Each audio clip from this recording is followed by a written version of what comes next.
Gaming News Live today will be all about what happened over the weekend. Kingdom Hearts kind of kicked things off. Everybody's pretty excited to see more of Kingdom Hearts 4. We've got more information on Light No Fire, as well as brand new details about Tides of Annihilation, though it does look like that game might not be making it this year, even though they were probably tentatively planning that. They will be at Gamescom with a playable demo, and with Gamescom around the corner and other big gaming events. It seems like Hello Games is gearing up to start talking. Sean Murray does an interview kind of explaining the silence, but also really reaffirms the crazy ambition that they have for the game.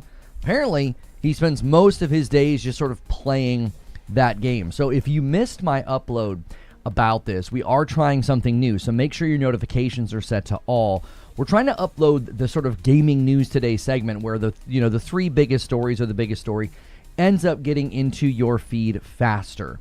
And then we gather the next day just to talk about it, as well as all the various things that were here. We had a great day Friday. It was supposed to be about GTA 6. We spent most of the day just talking about all the other things going on in gaming. If you missed the big Saturday stream with Madam, you really missed out. It was a great time. We were laughing. We were joking. The vibes were great. And then we played the Big Walk, or actually I think it's just called Big Walk, and that ended up being very fun.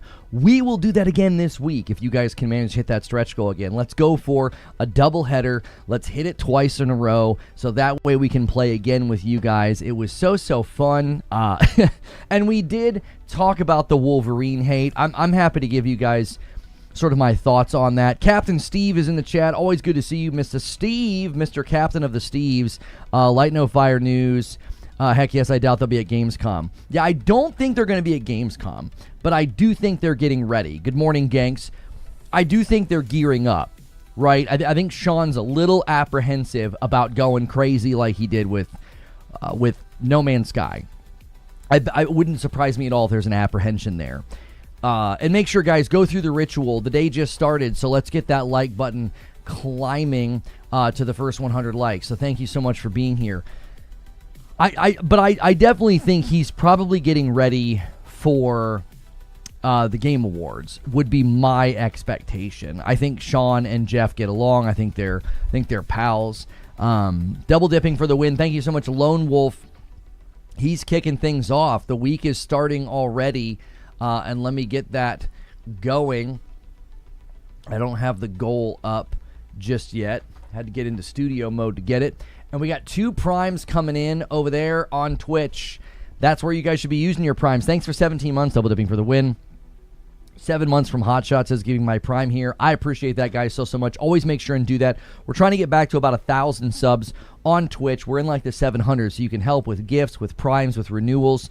We had a great bounce back week last week, and we're still trying to sort of put things back together. We missed a lot of streams because I was out of town. Nick coming in with 17 months. And says, Mortal Shell 2 reviews. Wait, did the embargo drop this morning? I didn't even see that. Mortal Shell 2 Metacritic. Is that this morning? Let's take a look here.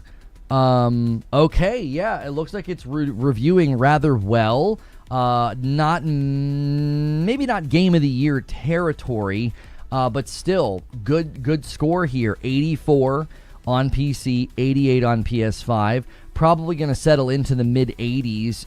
It's got more reviews on PC. So, and there is a hype train on Twitch if you guys want to get that going. Good morning, Dad with no time to game. Good to see you. Mine isn't even a prime. Thank you, Lone Wolf. Oh, yours was not a prime. I apologize. Hotshots was a prime. Yours is not. Thank you guys for those double dips, for those supports. Mortal Shell 2's on sale for me. Much more interesting games for me this year. I'm avoiding Mortal Shell 2 because I know I don't have the palate to go the distance with a game like that right now. I'm just not in the mood for a game that is, you're going to get stuck on a boss. You're going to get, a third of the way through or halfway through, and those skill checks are coming.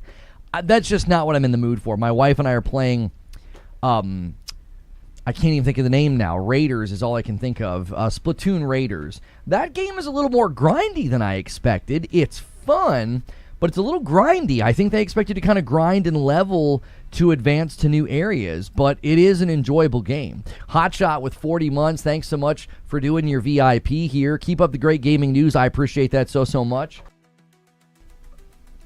Members, keep in mind, there's more and more stuff happening in the Discord, so if you have a membership, get in there. And again, you guys got first dibs on Saturday night when we played Big Walk with Madam. That was hilarious. I was glad that you guys were able to join us and have such a good time. You don't even roll? Oh, you don't roll in Mortal Shell? Well, what kind of a game is it then if there's no rolling? Facts, I only play those games mainly from Soft.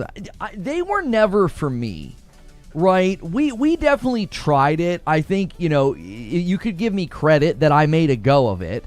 We played Dark Souls 3, we played Sekiro, I played like 130 hours of Elden Ring, and then I was just kind of like, yeah, I don't really like these games, right? I love Sekiro though. I'm kind of interested how I would experience it replaying it. Lightbox coming in with 51 months and 30 month renewal from Grubby. Nice start, guys. All renewals already. We don't even need gifteds right now. You guys are just renewing all your memberships and all your primes and Twitch subs. Thank you for doing that. Mortal Shell looks meh. People were saying that even though they were never really big on the franchise, they thought that the demo was very good, and I stayed away from it. Grubby, thank you so much for the prime as well with the double dip. I appreciate it. Dude with the drum set is hitting 40 months. And the first gifted bomb of the week, Han shot first, and so did you. A 5 bomb comes in from none other than Ginger Prime himself.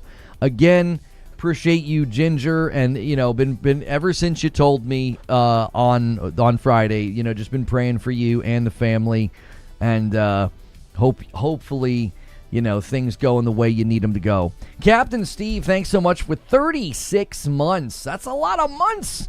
Mr. Steve, he says, I want to see more of Felt That, the Muppet Boxing. Yeah, no, you're not alone. That game looks cool. A good boxing game?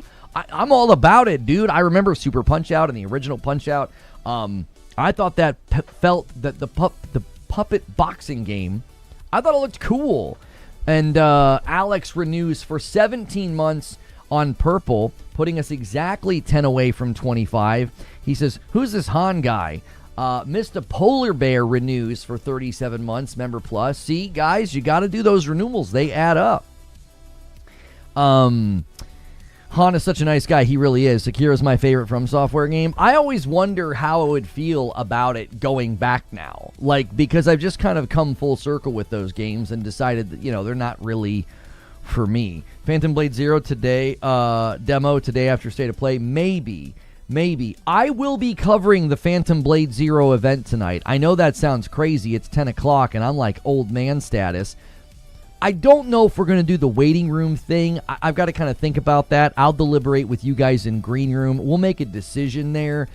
We're sort of known for the waiting room, but that's also typically during the day when we're like, hey, this thing's happening later. Let's all wait for it and hang out. Now, obviously, I wasn't going to do that today and do a 12-hour waiting room stream, for the State of Play for Mortal Shell. I'm sorry, not Mortal Shell, the State of Play for Phantom Blade Zero. So, not my genre, not my type of game anymore. Yeah, I think sometimes you just kind of fall out with games like that. Yeah, it's at 10 p.m. Eastern. It's basically 12 hours from now. Well, 12 and a half hours from now. That's late. Especially for me. I'm old man status. Yo, what's good, Captain Toasty Buns? How are you?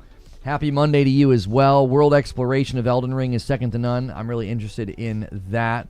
Guys, quickly hit the like button. Get us our first 100 likes. That is so helpful when you guys do that. And we have been pushing out the uploads and the shorts.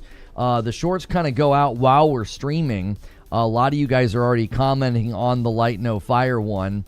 And then we have an upload that went up yesterday about all of the various news stories. So be sure to check that out.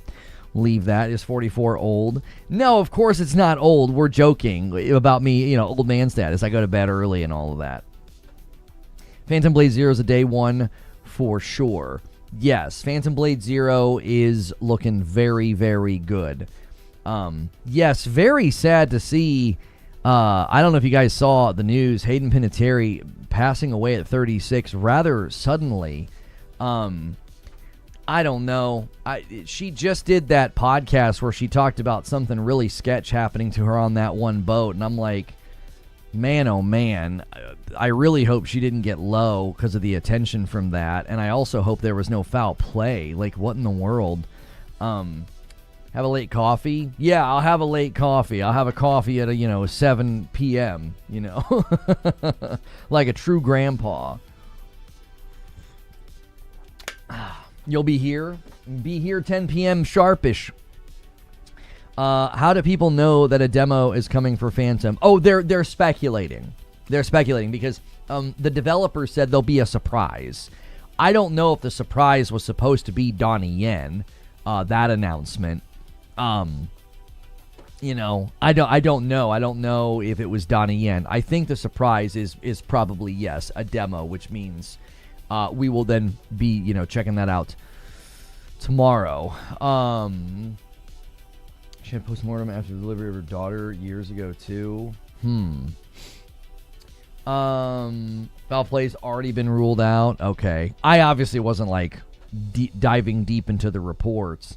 You're definitely not missing that. Be here, too. Yes, don't want to miss the Phantom Blade Zero event this evening. There was a demo screen going up and it was taken down. Oh, really? Are you sure it wasn't a fake? There's so many fakes now, dude. People can really make convincing fakes. Like the fakes with the GTA 6 Netflix stuff. That stuff's really, really convincing sometimes. You're like, yo, that looks real. And then you find out that it's completely made up. Phantom Blade Zero will be a bad game according to some, not on Xbox. I mean, one of the first questions that came out this morning was, my thoughts on the Wolverine stuff. And I was watching my feed this morning, and I was watching people I consider peers that have been friendly to me and kind to me, and they just seem like, swell people. They're playing games. They're, some of these guys have sent me nice messages when it can get kind of dark in these environments, and you can get low as a person, and these are people that just seem like genuinely nice guys. And I'm seeing some of y'all on my feeds getting, irritated, getting annoyed, getting whatever by the forced negativity, okay? And I think you need to understand something. That only really gets traction on Twitter because of how that platform operates. That doesn't work almost anywhere else.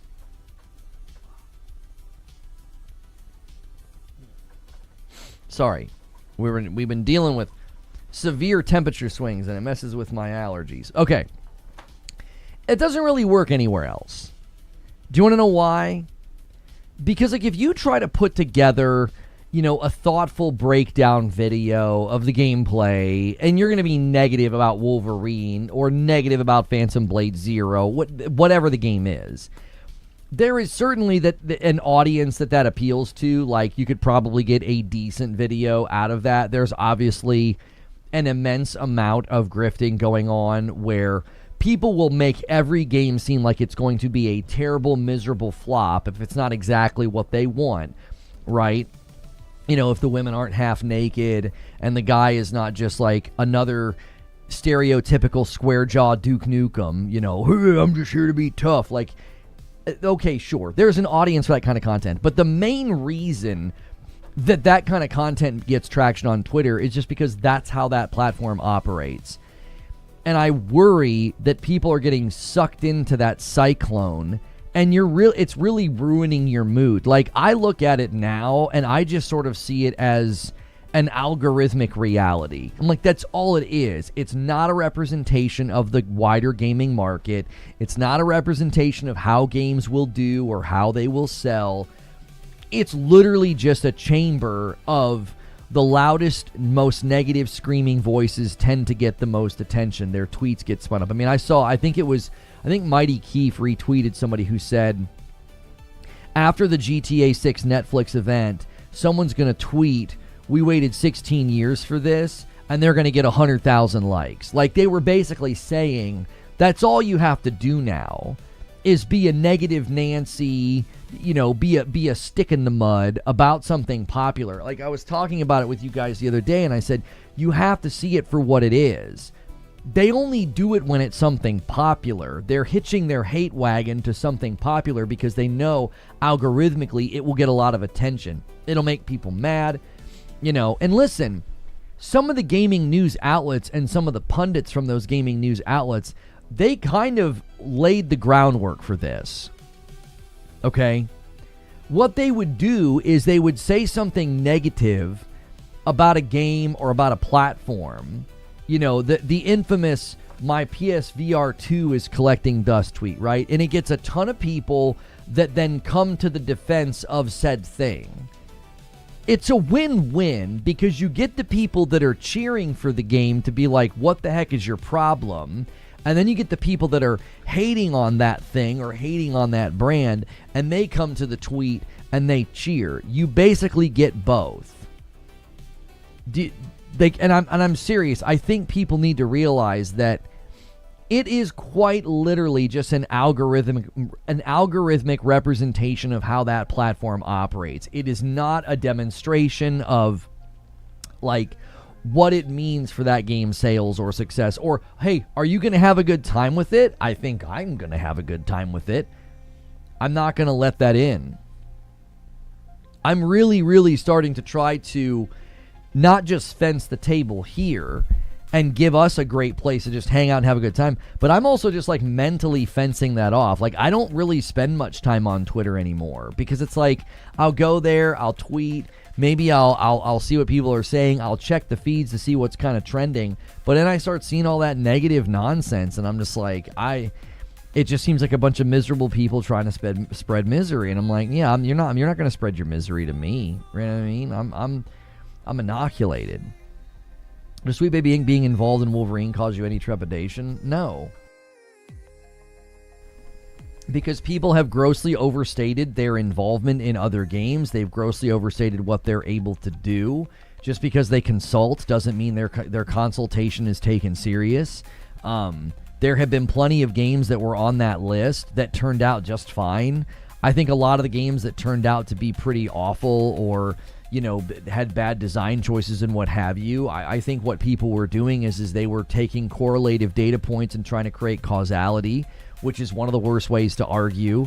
Correlation does not equal causation. You know what I'm saying? You drink water every day. People die every day. You better stop drinking water. Water clearly is always consumed by people that die. You can't take correlative data points and claim causality. And I think too many people ran with that notion, ignoring the fact that they have played plenty of games over the years that they've been involved with, and nobody really knew, nobody was really paying attention to it. I'm not concerned at all. I don't see any evidence that like Wolverine has been smoothed over or made to be, lame, weak, woke, whatever word you want to use. I barely use Twitter now. Yeah, I would encourage people just to stay off of it. It's not doing anything for you. Now, if you want to go and you want to troll and you want to have fun, you want a console war, and that you get enjoyment from that, I mean, by all means. I try to purify my timeline there to be nothing but news. The minute somebody jumps on a tweet of mine and says something nasty or negative, I'm just like, mute. And people are like, that's an echo chamber. Yeah, that's exactly what it is. I'm creating a chamber of things I want to hear because that's what the tool is supposed to be there for. I don't go to Twitter for thoughtful analysis or, really, really good breakdowns of things. I go there for quick headlines of like, oh, here's something going on, guys. Let's grab this. Let's see what's going on. Oh, this thing just hit. I don't go to Twitter to have like thoughtful dialogue and back and forth. So the minute people are using it to like spew hate, negativity, criticism, I just mute them. It's like, that's not what I'm here for. Does that make sense? It would be like anywhere you go in life, if there's stuff going on that you don't want to be a part of, you avoid it. You avoid it entirely. If I was walking through the mall and there was a store where the music was so loud that I couldn't think straight and they had strobe lights on, I wouldn't go in there. Why? because it doesn't sound like a pleasant time to me. So I treat Twitter the same way. It's like, yeah, I do craft it into an echo chamber, and the echo is news. I'm just looking for news. I'm not looking for opinion. What we're doing right now is the best place, the second best place, I'll say third best place to share opinions and have discussion. The second best would be like on a mic. We're both on a mic. We're looking at each other. First and most best place to have those types of conversations is person to person. So like in order of what's the best environment to have those types of conversation, like the best is in person. The second best is like over video or, over the phone. Third is through a chat. The absolute worst place to go for that type of discussion is a place like Twitter. So I just don't really do that anymore. There's just no need. If I post something or I tweet something, I don't want to hear from someone who's like, you're a name call, and nobody likes you because you're a name call. It's like, oh, okay, cool. Like mute. Like, why would I want to listen to you? You know what I mean? Social Destruct with a $5 super chat says, I haven't been on Twitter for many years for obvious reasons. The negativity and the misery the platform brings is built into the algorithm. Have at it. No option to go my curated feed when I open it. Every time I open Twitter, it puts me on the For You tab. Oh yeah, you always have to go to your follower tab. Yeah. I'm telling you, if you follow the news outlets, if you follow the right gaming commentators, you can get a very, very steady stream of just like, oh, cool, this is going on. Now, Wario went a little crazy this morning. If you guys follow Wario, he's always tweeting when there's sales. And he went nuts overnight for some reason. He tweeted like 25 times in a row. I'm like, yo, you need to settle down, bro. I was like, I don't want to unfollow, but Jiminy Christmas. GT5 King, thank you for 22 months of subs on Twitch. Day off today, so can watch the full show. Unrelated to the topic, have you heard about Project Sunrise for Destiny? I've not heard anything about that. Guys, thanks for 100 likes. I appreciate it. Keep hitting the like button. Keep chatting. Plenty of things going on. So the thing with Wolverine, I was excited for Wolverine, but I saw the noise on YouTube from all over. Destin had a great video. That's surprising. Looking good on the PS5 Pro. Need to see more game mechanics. Yeah, I mean, I don't get... The one guy from Insomniac literally replied to somebody. The guy was like, why don't you try making good games? And he replied with like all their Metacritic and user scores. It's like, you understand you're talking to Insomniac? Like, they actually have an incredible, impeccable, almost unimpeachable record of quality. Like, what are you even doing?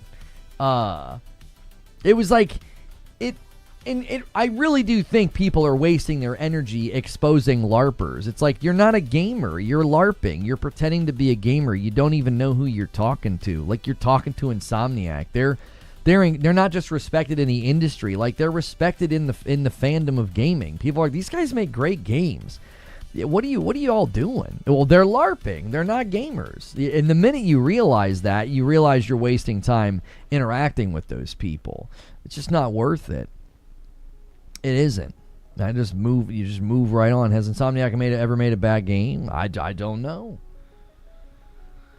Yeah, I saw Jaffe's tweet. Jaffe says, I'm excited for Wolverine, excited to talk to the chat about Wolverine on Gavin tomorrow. He says, of course, being mean to devs is not okay. Being mean to anyone's not okay. He says, but marketing puts out trailers and material with the hope that we will judge them. Hang on, the preview cut it off. I saw he said something this morning about it. He says, hoping we will judge them positively. If we don't blame the judges. Blame the people who created and or provided that which is being asked to judge. Well, I feel like he's creating a bit of a dichotomy that I don't agree with, though, right? There is a disproportionate amount of activity now on Twitter that is purely designed to just be negative. That's all it is. It's designed and so it's not like you can be like, oh, this is actually really, really good feedback, or this is valuable feedback, when it's just people screaming nasty stuff or saying game gonna suck. I get that, but criticism is fair. You want to what you're saying though is like wade through the crap to get to the few nuggets of insight. That's what you're telling them to do. There's almost no valid criticism. The tweets that I saw going viral about Wolverine, it wasn't criticism. It was just people being negative for the sake of being negative. That's all it was. It wasn't like, well, let me break down the trailer here and let's just talk about some things that they're doing. It was, yeah, I'm just going to be pressing forward the whole time. Another action game with quick time events. And it's like, huh? That's not a criticism. You're just a whiner. Like, you're just whining. I'm serious. If you want to do an actual breakdown of the trailer, and if you feel like people are doing good breakdowns of the trailers, I'd be happy to watch them. I bet you're going to struggle to find one. You could spend the rest of the day on Twitter, and you're going to have a hard time finding a thoughtful breakdown of the trailers that actually makes valid criticisms that aren't just like, woke, looks dumb, looks ugly, he looks soft. Oh, we're going to have to deal with trauma. Like, you're not going to find valid, thoughtful criticism on Twitter. You're not going to. The site doesn't even strive to promote that. The videos and the tweets and things that get the most clicks are just usually some kind of rage bait. I'm telling you, you just got to stay off that platform. Thank you, Blind Darkness. I didn't see that. A 15-month renewal. Great content always. Enjoy the conversation. Thank you. Do game devs care what people are saying on Twitter? I'll tell you what. This isn't the first time I've noticed a company basically saying, we're considering not even posting here anymore. That's what I would do. And if people are like, oh, they're too soft and weak to take criticism, no. Brigading and spewing hate is not criticism. I think that's one of the fundamental misunderstandings of the people that like want to walk around and bludgeon everybody with their negativity. And when nobody wants to listen to them, they want to act like nobody's tough enough to listen to them. It's like having really bad breath and nobody wants to talk to you, and you're like, yeah, I guess nobody can hang with me. No, you have bad breath, brush your teeth, take a shower. You know what I'm saying? Like the way that people conduct themselves on those platforms, it's not enjoyable. You're not going to yield any benefit from it. Like, oh yeah, this is insightful. Thanks so much for telling us that you think our game looks like woke trash. We'll put that on the board for tomorrow's meeting. No, we'll really work on that. We'll really workshop that. Dynamite J with 25 months. Thank you so much. People are voluntarily muting themselves because they don't say anything interesting. They say the same things over and over and over again. Downloaded Yote Complete Edition. Yeah, I don't know. How are you guys downloading the Yote Complete Edition? I think you're probably just installing Yote. The Complete Edition's not out for like 2 months, right?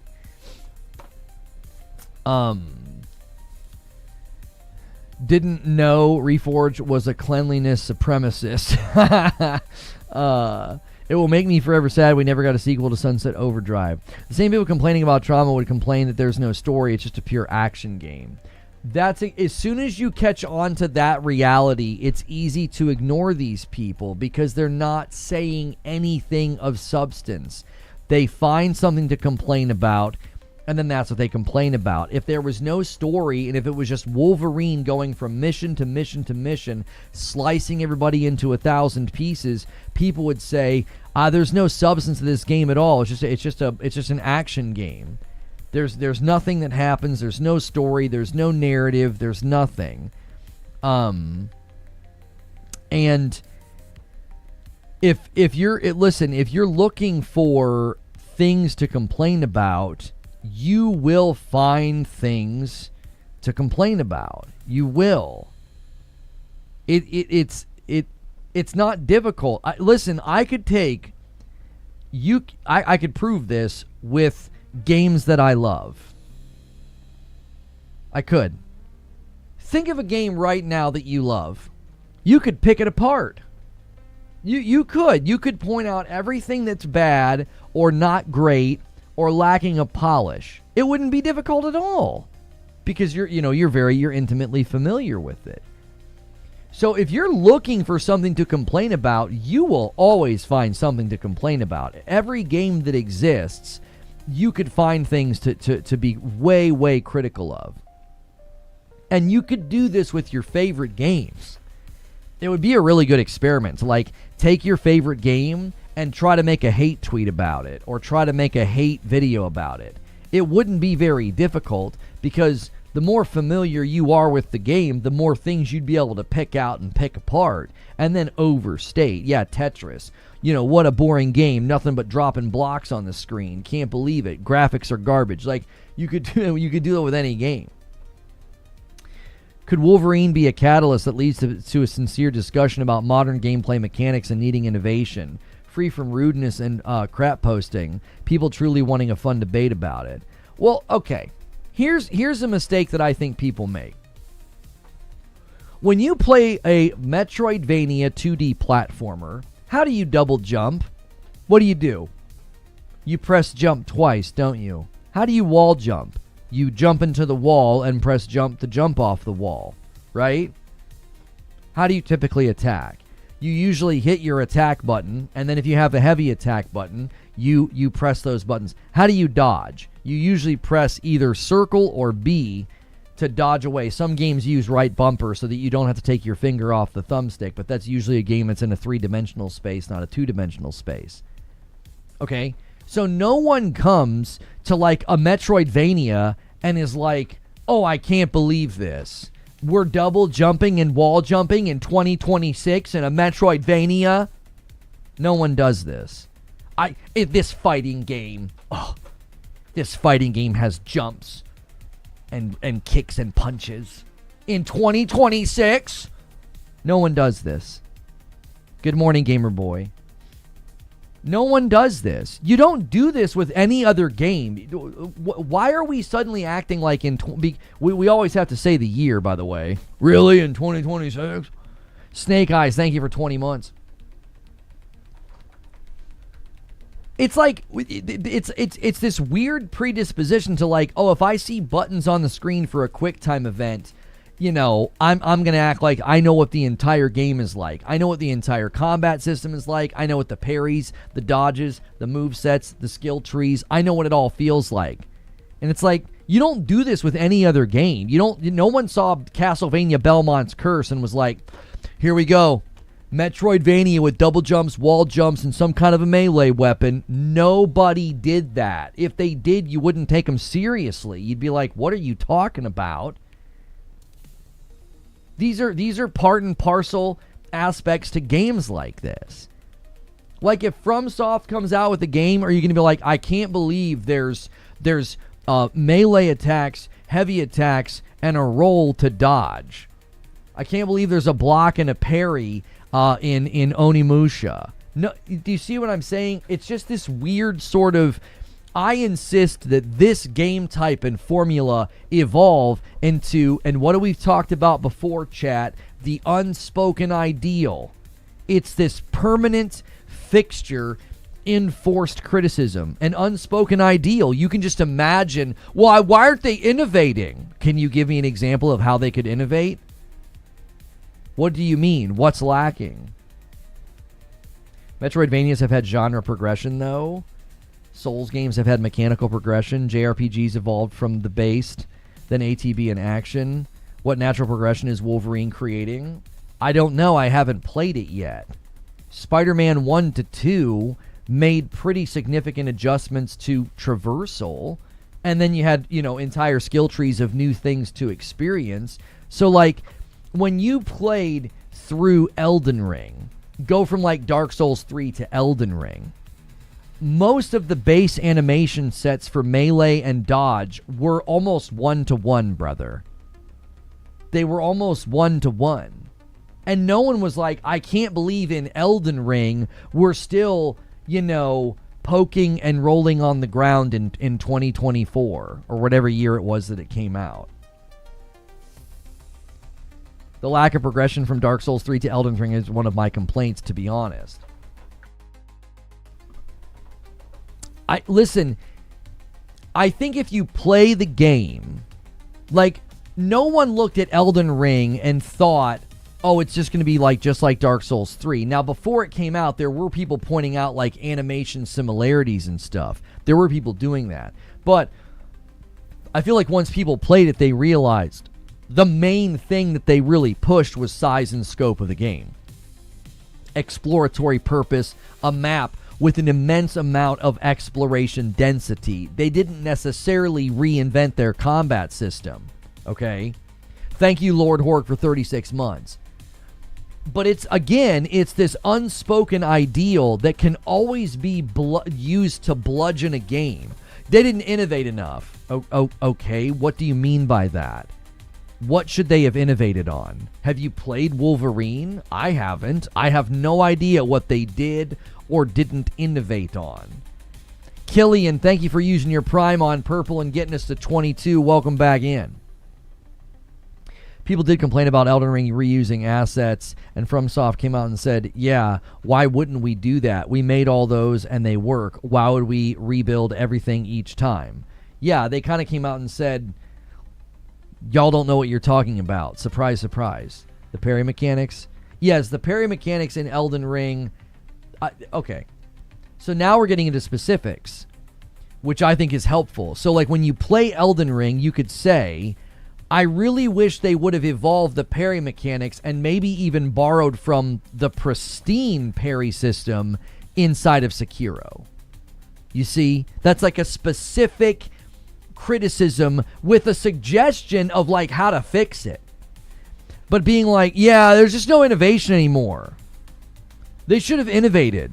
Okay, you haven't played it, so your criticism is incredibly empty. You haven't played it. How do you know that they haven't innovated? Also, there's only so much you can do within an action game. He's going to move around. He's going to have melee attacks. He's going to have a parry. He's going to have a dodge. He's going to have abilities that are put on refreshes and timers. He's going to have a healing mechanic. Like, Glassdoor with the $5 super chat says, the people I see complaining are Xbox and PC guys, the same crowd that plays Bethesda games and that have been the same since the early 2010s. A Proto Sentinel boss fight got cut December 2022, then seemingly made it back on the latest preview. It's interesting that the fight was cut at one point. Yeah, I don't know. Maybe they didn't like it. Maybe they were able to change it. I've always felt like fighting a big boss that's sort of stationary while I'm not. It's fine, but here's the other thing that I question people on. Go back to the previous gen, and I want you to start to stack up all the action games. You can include Spider-Man if you want. You can include Spider-Man. It came out 2018. Stack up all the action games. And then I want you to play Wolverine, and I want you to outline for me how it failed to innovate and failed to make any changes or advancing the genre. If you're not willing to do that, then I'm not willing to listen to your criticism, because you're not arguing a point. You're not having any evidence to your position. If you expect me to believe that Insomniac's making a game in 2026 that has done zero advances, zero innovations, no evolutions to the genre, then you're going to have to argue that point rather convincingly. You're going to have to go back to like the previous gen and be like, look at all these action games. Wolverine's just like them. Now, if you do that and you compel me that they didn't make enough changes, you know what I would say? Okay, that's a valid criticism you can make. Doesn't mean I'm not going to have a good time in the game.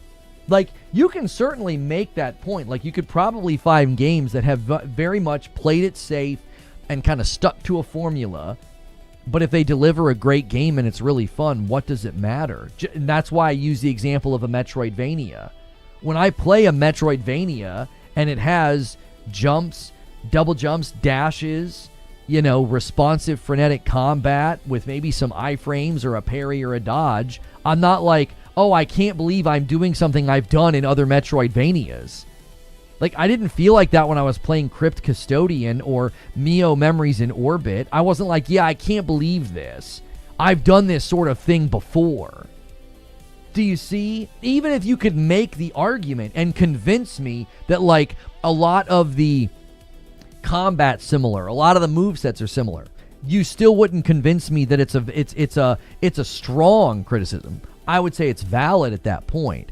It's only a valid criticism if someone does the due diligence to actually play through all of Wolverine and then compare it to action games from last gen and make a compelling and convincing argument that they've not evolved the genre, they've not innovated at all. If you're not willing to do that, then I'm not going to be compelled to be like, oh yeah, that's a totally valid criticism, because it's just an asserted, just broad brush of, yeah, they haven't innovated enough.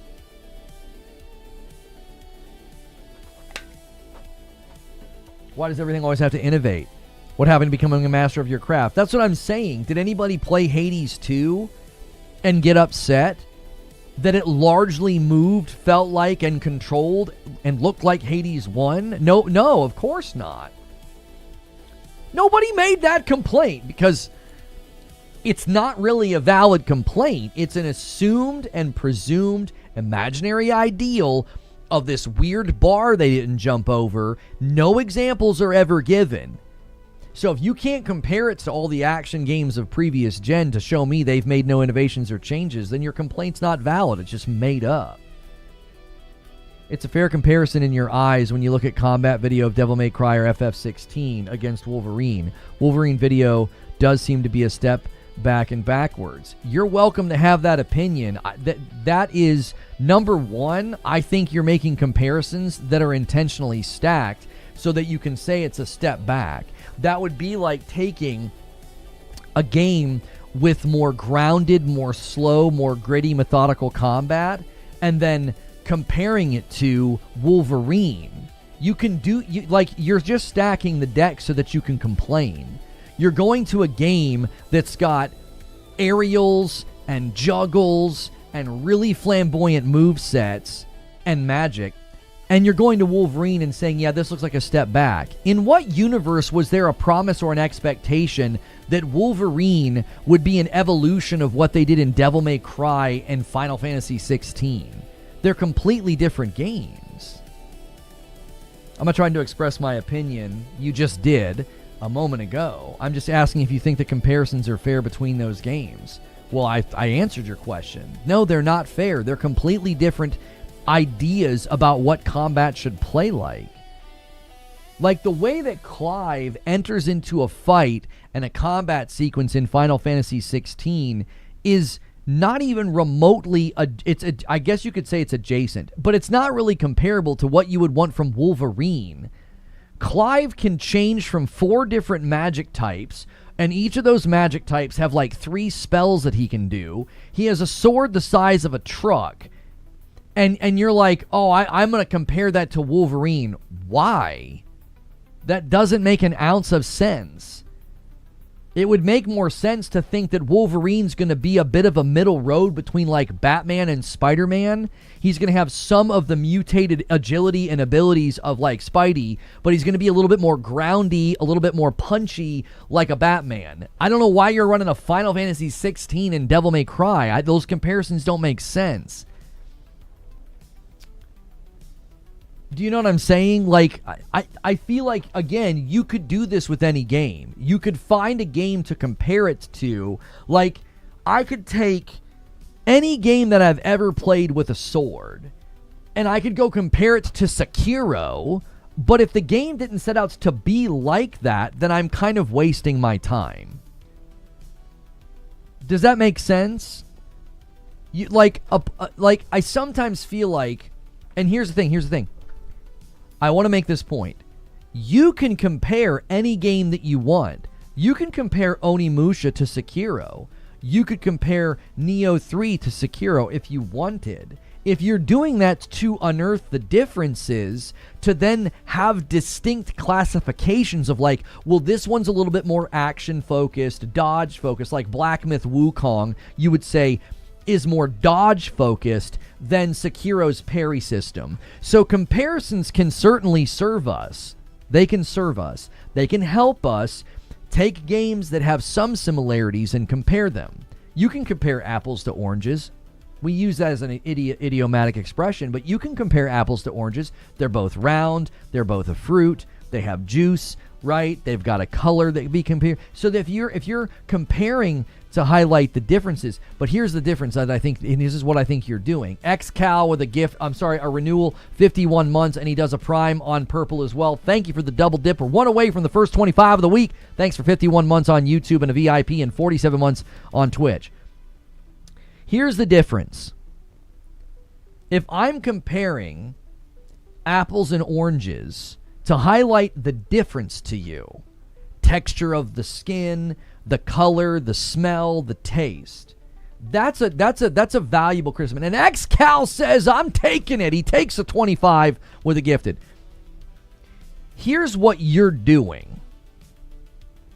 You're saying that the orange stinks because it doesn't look or taste like the apple. You're using the comparison to smuggle in an indictment. And that's where I'm immediately like, hang on a minute. No. Comparing Wolverine to Final Fantasy 16 and Devil May Cry doesn't make an ounce of sense.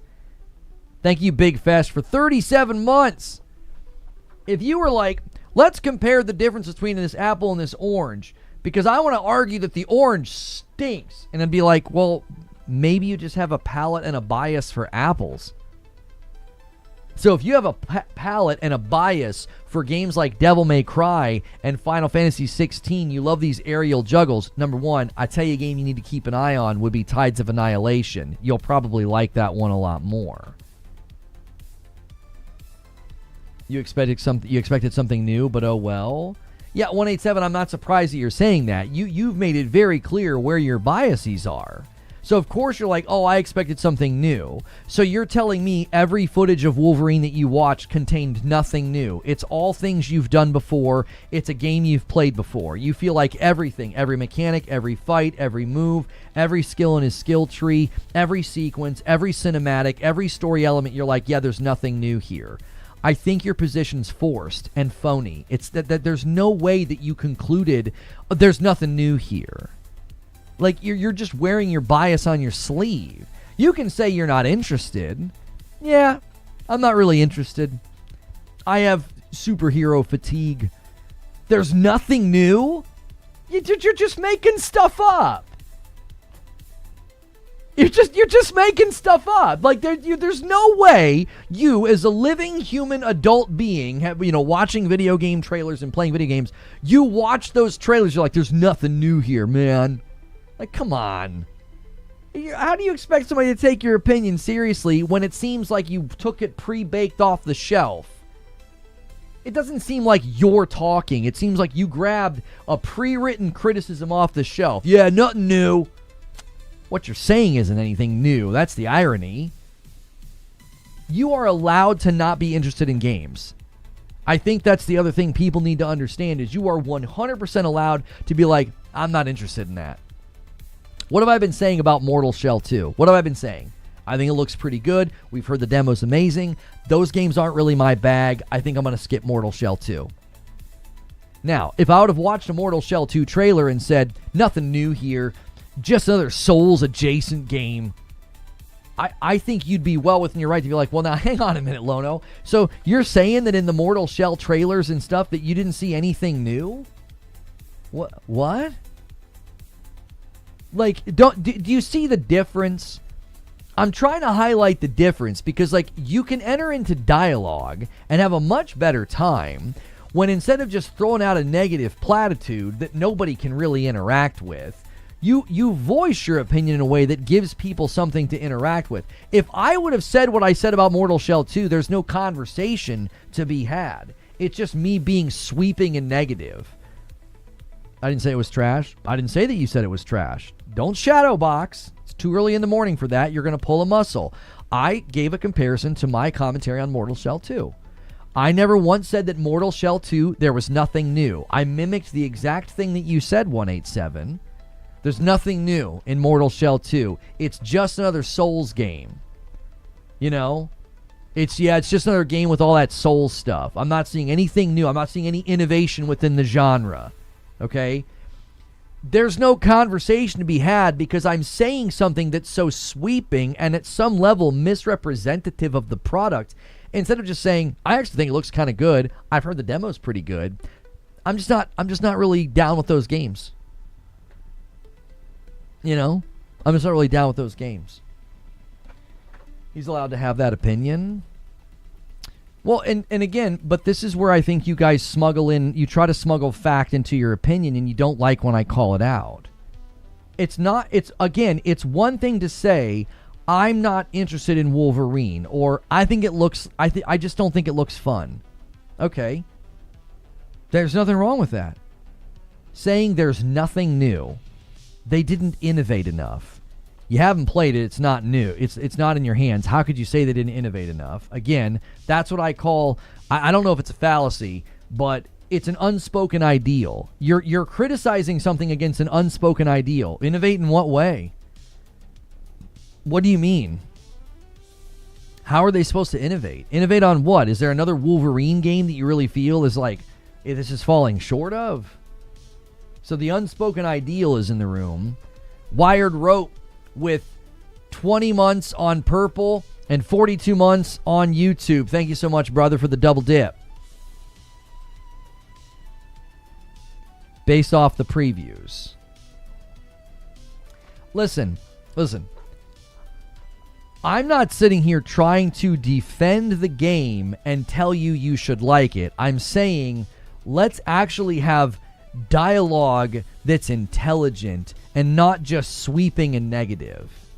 I'm just trying to elevate the way that some of you guys talk about this stuff. Like, you wonder why nobody really cares what you're saying. It's because you're not saying anything. It's off-the-shelf criticism. Nothing new. Didn't innovate enough.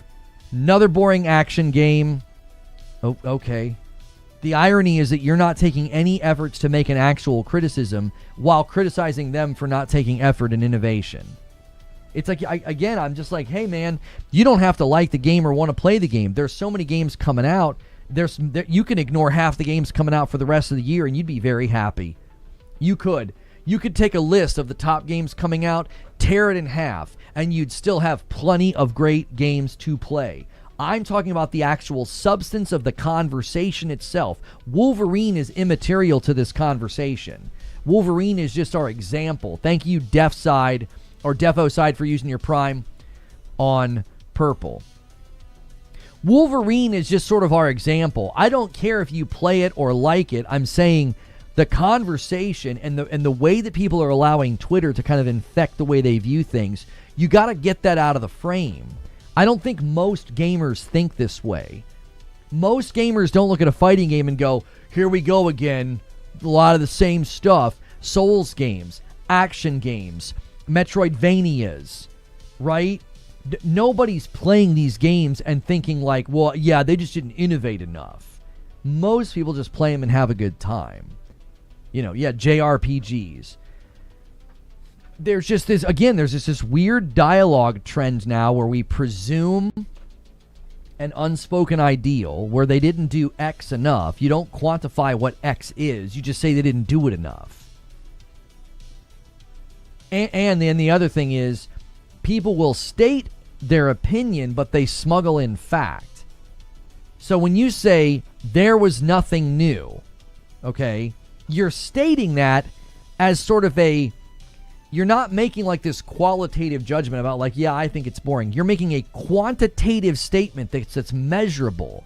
Nothing new, okay? So news measurable. Was there anything new? Is there anything we've never seen before? And nothing is measurable. So you're saying nothing, as in we would watch these trailers and we would come up with a 0 when we looked for something new. Do you see? That's not an opinion. Like, it's a facts-based statement. You're making a quantitative like assessment and saying, yeah, there's nothing new. And I'm like, but there is. I don't know what. So then we're stuck in the mud of like, well, we can't really go anywhere now because now your opinion, it feels like it's been concocted to misrepresent the product rather than to give your opinion on whether or not you're interested in the product. Do you see the difference? A $5 super chat from Hoodrich says, they'll never elaborate on what innovation is. They'll just point to examples of the past. Hang on, S3 Plan says, my counterpoint. If Wolverine did offer innovation, it's more likely that not it would have been shown. Destiny shows the new subclasses in trailers. Innovation and new things are shiny candy. But again, you have not specified what you feel like innovation would have been. Like, for example, they showed somebody had preview footage with like the one skill tree, you know, like abilities that you can get, right? So he has like a spinning ability, he has like leaping abilities, you know, he's got attacks that can heal and stuff like that. The reason that I think this criticism ends up falling flat for me, and Barrett's champion rounds us out to 30. He's trying to tempt somebody to do the first 20 bomb of the week. If somebody gives 20 right now, we're going to get to 50. Great jump start. We really want to try to get to 750 again this week so we can continue our journey in the big walk with Madam on Saturdays. This would have been an innovation. Original combat used separate claw buttons, left and right triggers with adaptive trigger feedback, half press for jabs, full press for sweeping attacks, 2 years of iteration and decent early QA scores, but it got scrapped for a standard light heavy face button setup. Reasons given: accessibility, responsiveness, and scope. Right, so Paul, and thank you so much Barretts for gifting another one. Paul, here's the thing. It literally says in there, it got decent early QA, but it was scrapped for what? Accessibility, responsiveness, and scope. So they didn't innovate for the sake of innovating. I gotta be honest with you, that sounds terrible. I don't know about you, but I don't want to be like, right claw, right claw, like trigger. Are you freaking kidding me? Like, it was probably good for like a minute. Like, hey, that's kind of cool. His arms move or his claws do the trigger thing. But then after 10 minutes, after an hour, they were probably like, this kind of sucks. I feel like I'm just literally constantly pulling the triggers.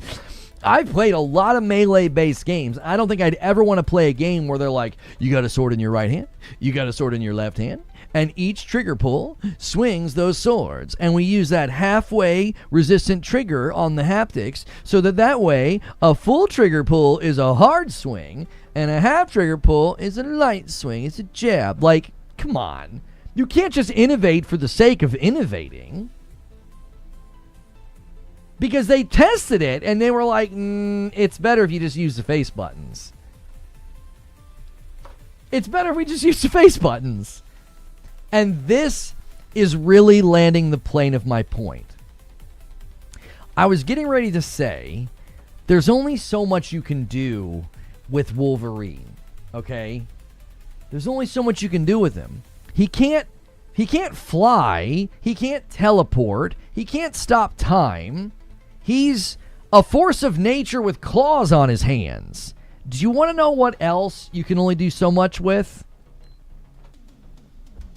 This. I accidentally turned my PlayStation on. I don't know if the lights turning on added dramatic effect, but it was an accident, and I feel like I need to admit that. Anyways, there's only so much you can do with this. I've got to control this character in this game who can jump, dodge, parry, stab, poke, block, backflip, slice, you know, and then I have all these other abilities at my disposal as well. So what do they typically do?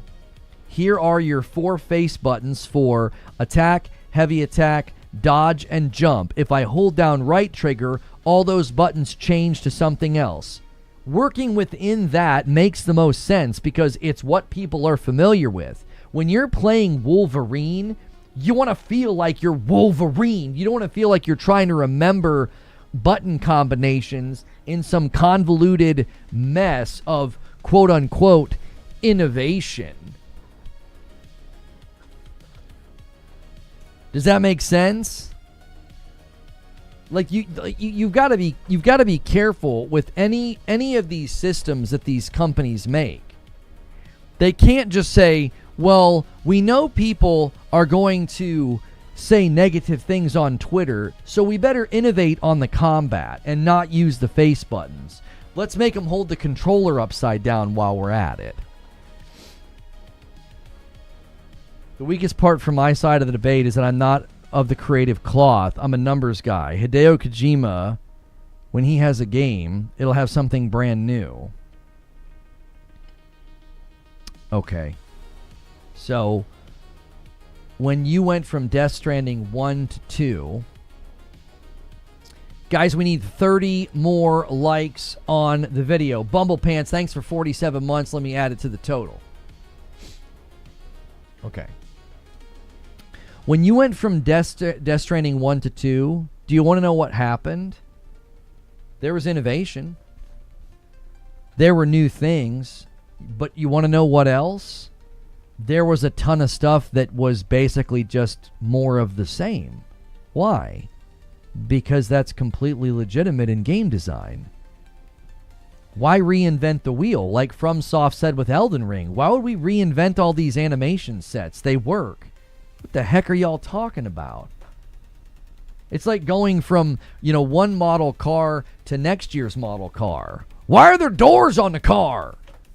Why is there a steering wheel? Because those are the base parts that we don't really need to revisit every time we make a new version of the car. I can't believe there's windows. Like, there's base parts. And see, this is what I think that's what people do. They go to a game like Wolverine, and they're like, they pick out all the base parts that they know will be there, and it's like criticizing a car for having wheels, doors, and a steering wheel. The base parts have to be there in order for the dadgum car to run.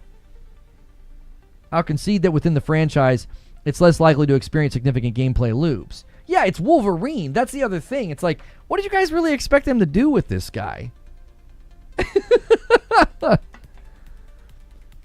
Let's make use of the gyro for dodge mechanics. This is one of the things that always shocks me about the Nintendo Switch. All the people that try to push for the gyro aiming. So when my wife and I first turned on Splatoon Raiders, they had the aiming set to the motion controls. And I'm like, what are you doing? So immediately your character's going like this because you're just doing these little micro motions with your hands. You're moving the controller a little bit.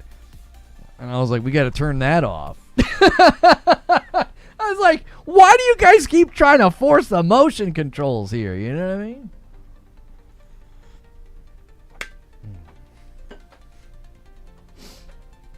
Pan Gamer says, come on, Lono. We know that the PC and the Xbox fanboys want Wolverine to fail, so maybe Sony will be PC ported.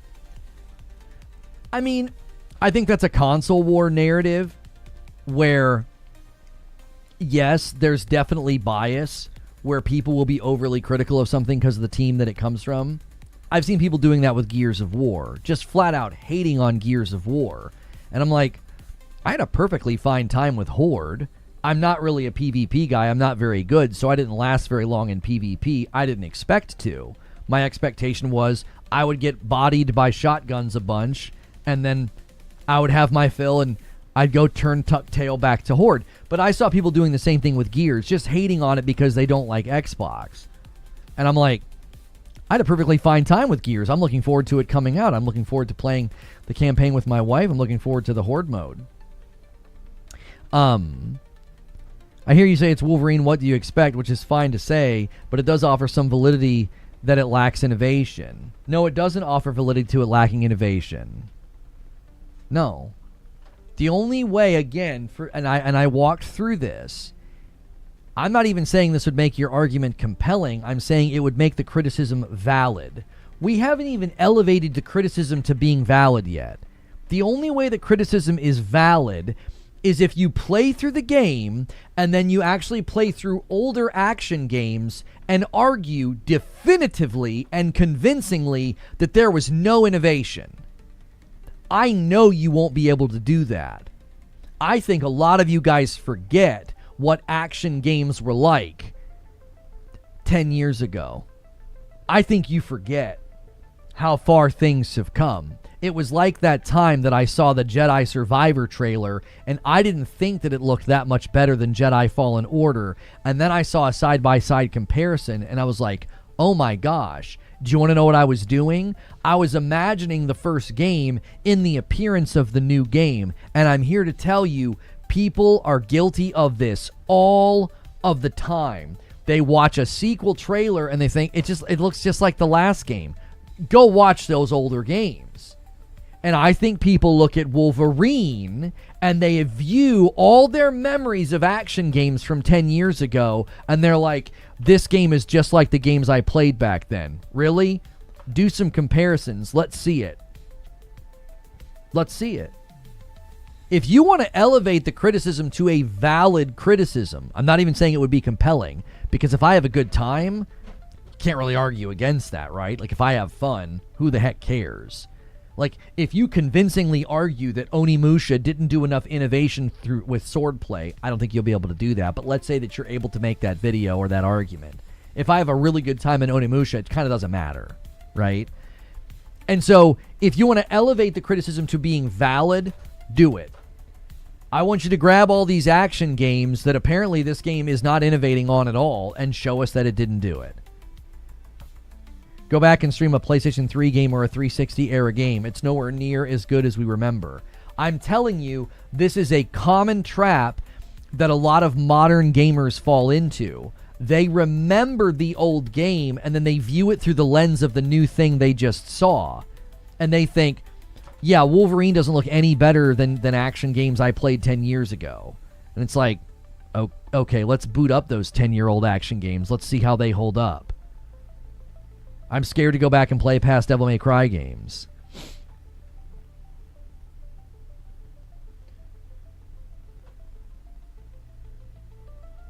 Still remember Twitter warriors complaining about Ragnarok having the same boat entering animation as God of War 2018. Yeah, that's the depth of analysis you're typically going to get on Twitter. I can't believe he gets in the boat the same way. Like, what's Kratos supposed to do? Run to the edge of the dock and, like, spin around and, like, you know, knock Atreus out of the boat every time? That right there is why I'm not buying it day one, says Dirge. I didn't really anticipate it being some super original game, and because I've now seen that it's kind of very samey, I'll wait. But when you say samey to what? Fully agree. Spider-Man 2 looked the same as Spider-Man 1, but once I actually played it, the combat and the movement was so much better, more fluid. The combos were better, just overall significant improvement. That's exactly right. And it'd be very easy to look at a Spider-Man 2 trailer and be like, that's just like the first game. And then you play it and you're like, oh, wait, no, it's not. I'll say this for my personal slice of the debate. A lack of innovation doesn't mean a game is bad or not fun. I enjoy gamers regardless of their innovation. But again, you keep speaking to a lack of innovation and you can't quantify what you mean. I went through this with you before, and it's why I'm so familiar with the argumentation style. You did this with next gen. I think it was you, wasn't it? There aren't enough next gen features. You think you were trying to run the narrative that this gen has sucked, or maybe not sucked. I don't want to put words in your mouth. This gen's been disappointing. And it was like, yeah, there haven't been enough next-gen features. And I was like, what next-gen features are you talking about? We were promised better frames per second, instantaneous loading, higher fidelity graphics, better lighting. We've gotten all of those things. It was you? Yeah, see, I remember.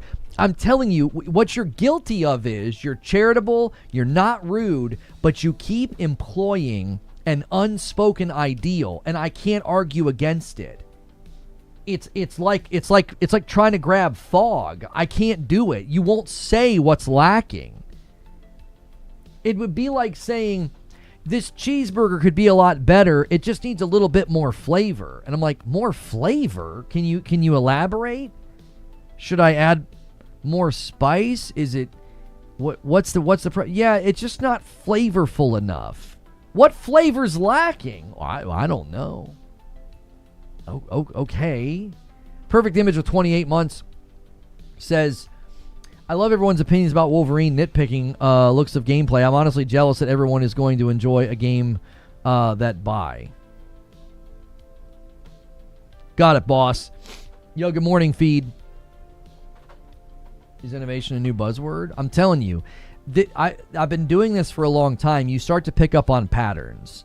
on how people argue. And S3 Plan is not the only person to employ this. I've talked about this before. We would go through and read like Metacritic reviews, and there would be reviews that would like take points off, and I would say they're just basically holding up an ideal that the game didn't hit, but they won't tell you what it is.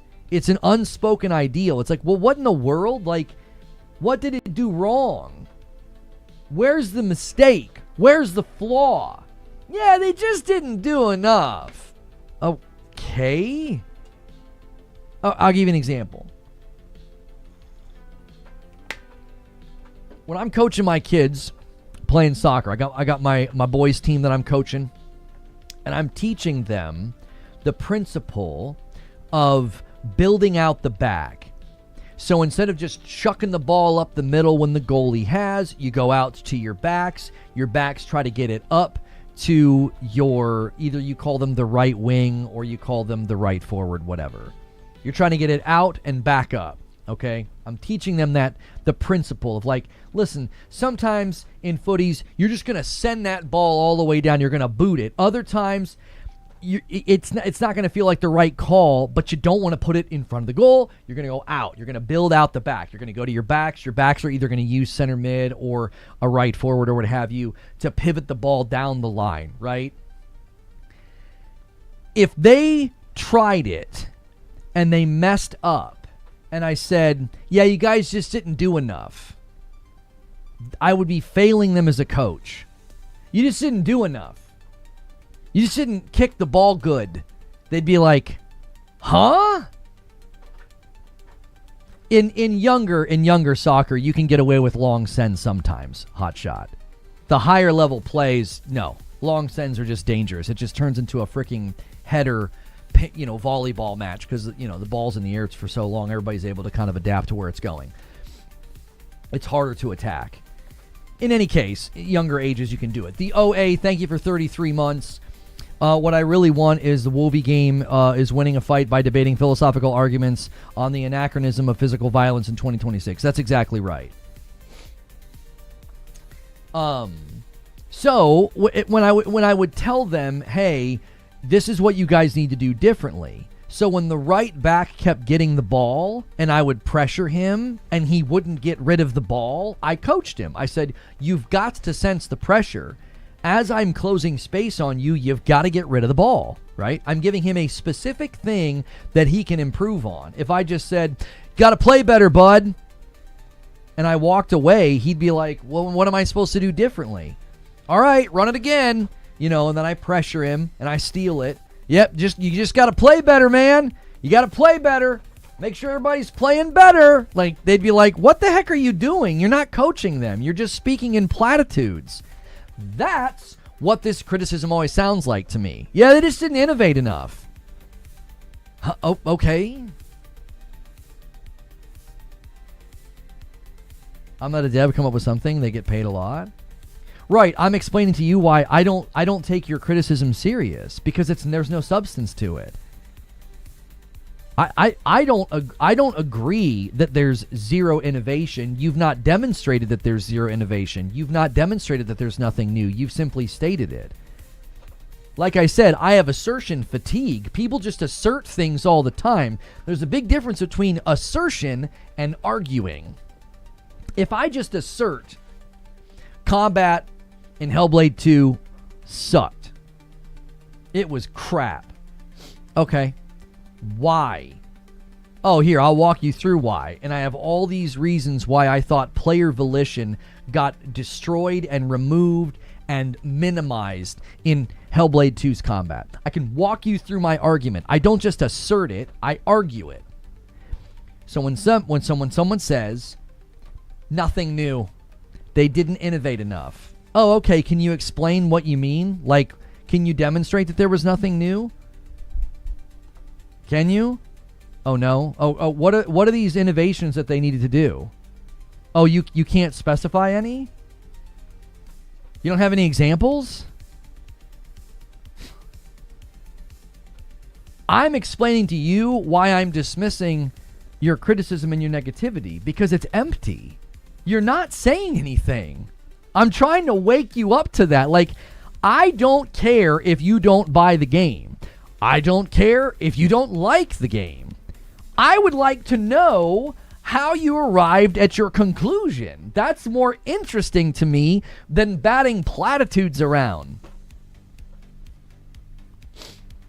It looks dumb. Why? Looks boring. Why? Isn't that more enjoyable? Adam King with 28 months in American Plus. How do I innovate on adding to the member pool? Just boom, like that. And like that, we're 15 away from the next milestone. So, I'm trying to think of a game recently that I played where, okay, Pragmata is a really, really good example.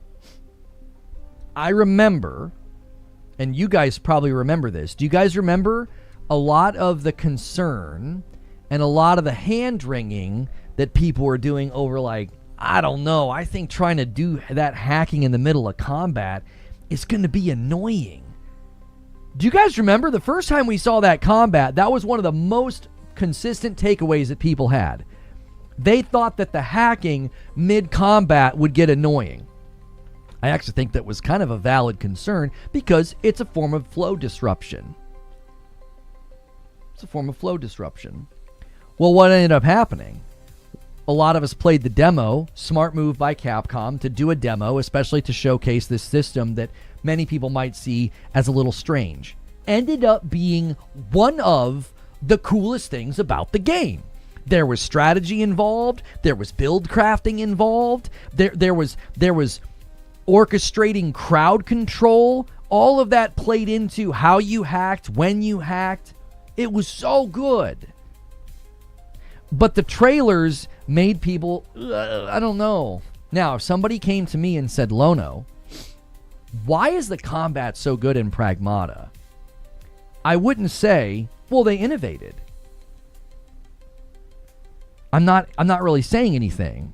They would say, oh, well, how did they innovate? I would say, well, they innovated. Not convincing, is it?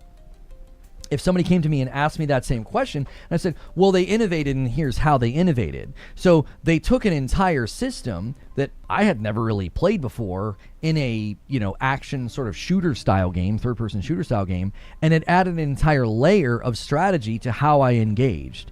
Some enemies you could stun, some enemies you could do crowd control explosions on, some enemies were more susceptible to certain things. So on the fly, in the moment-to-moment decision-making, I'm not just choosing my position, and I'm not just choosing what gun to use, I'm navigating a grid very quickly to do something to them prior to shooting them.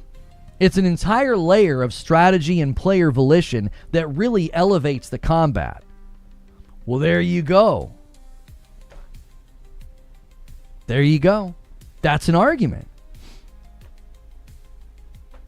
That was an innovation that brought something fresh to, a genre of third-person action shooter. I guess that's what you'd call it. True SSJ says, see my last comment, I thrive off one-liners. Lono is like Kratos saying be better without the context of the earlier conversation or mistake. All you have to say is Capcom. Pragmata's little mini hacking game during gunfights, that's probably the best answer I have. Okay, all right. So, inside the game of Wolverine, they have showcased a bunch of things that they have done with combat that I don't remember doing in another game. Now, maybe some of this is because I don't have this long-standing history of playing frenetic hack-and-slash games very long. I typically have gravitated toward games like Tsushima, where there's a little bit more thought in the combat instead of just like go in and hit the buttons a bunch. Right? One of the reasons that Final Fantasy 16 really took me by surprise when I played the demo is like, oh, there's a lot of thought behind this combat. It looks like just a bunch of crazy button mashing, but there's actually a lot going on. Final Fantasy 16's combat system is actually quite good. Despite the innovation, it didn't sell, just like Returnal. I mean, if you're talking about Soros, that again is just ignorant. They both sold totally fine. Like, I don't think people understand that, like, smaller titles will sell less copies, and it doesn't seem to matter. Like, Returnal sold well enough for PlayStation to purchase Housemarque.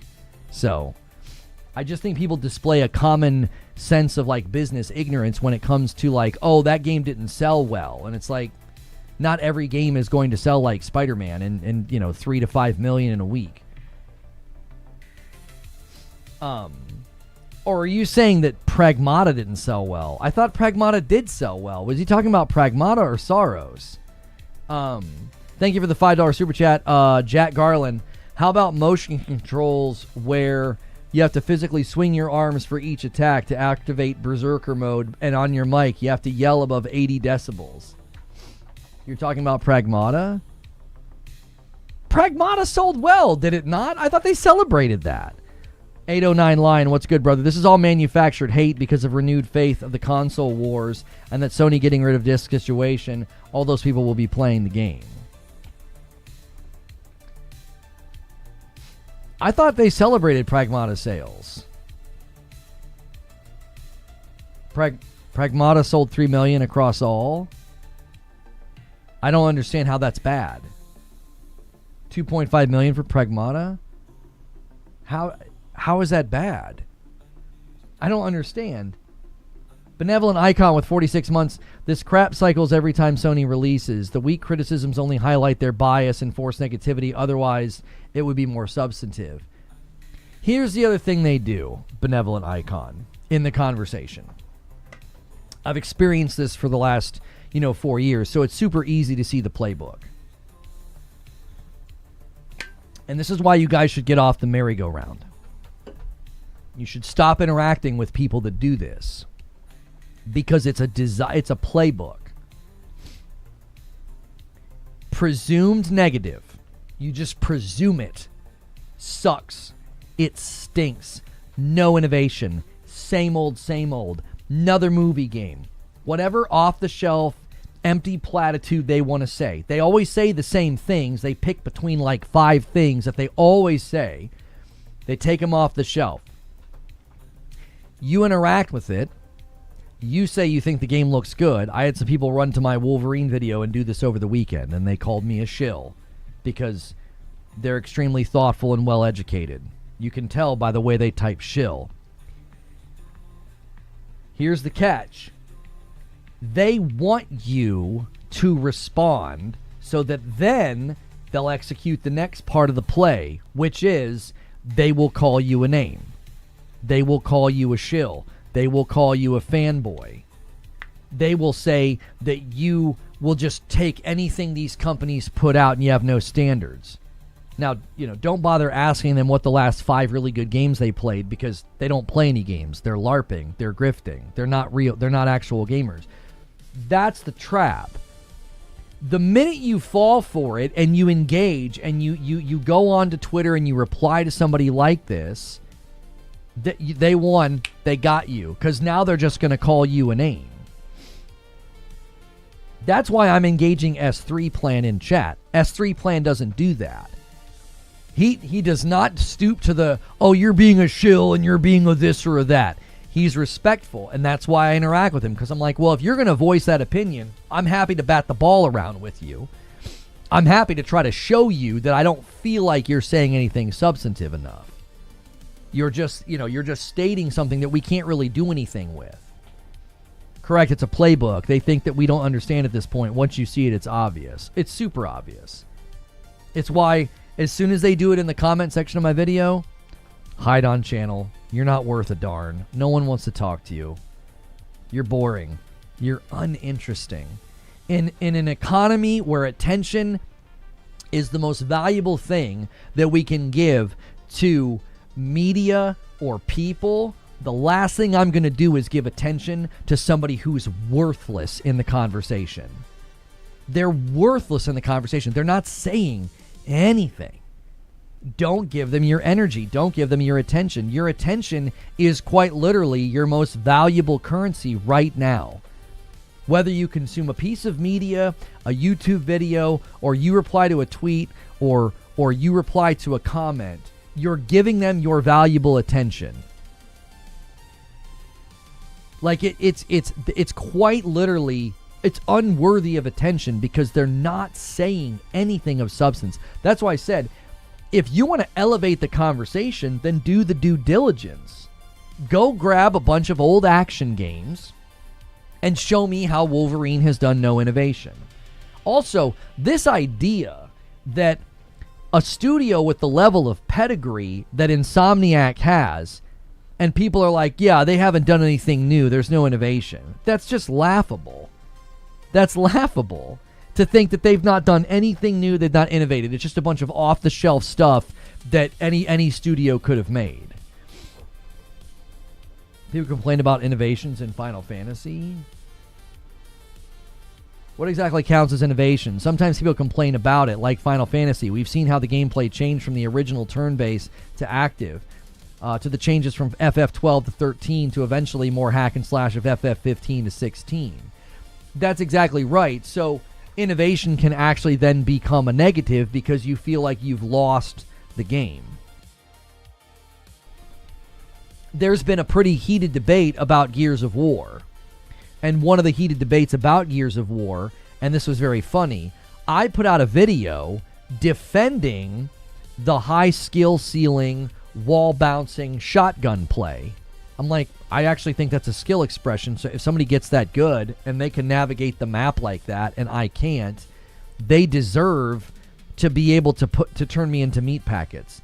Do you know how many people jumped on my video and immediately said, you're just complaining because you're bad? And I'm like, the video's not complaining. The video is literally me saying, I actually think this belongs in the game. It's part of Gears' identity. I think there's other solutions to help new people maybe get into the game. But at the same time, that skill ceiling is there for them to aspire to. So to me, I see the Gears PvP situation as an equation where you have to leave the high skill ceiling because you want people, excuse me, golly, you want people to have something to aspire to, right? This is the pinnacle.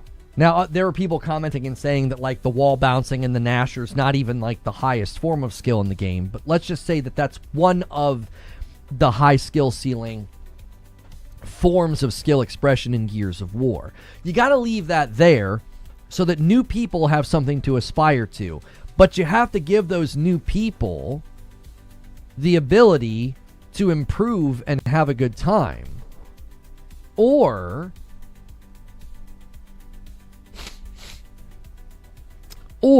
they won't play. Like, a lot of people commenting, it was like, you're basically setting the game up to fail. Like, you don't want anybody new to come in and have a good time. That's not a good place for the game to be. People are crying for innovation, but when they do, like, Final Fantasy, they complain and they cry, so that they want people to innovate. You can't win. St. Angus says, Lono, what criticisms do you consider valid, whether compelling or not?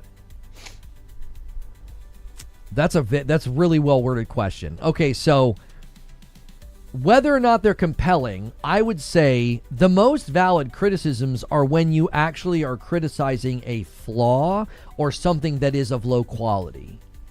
So a flaw would be something not working properly or something not working the way it was intended. Maybe there's a broken expectation.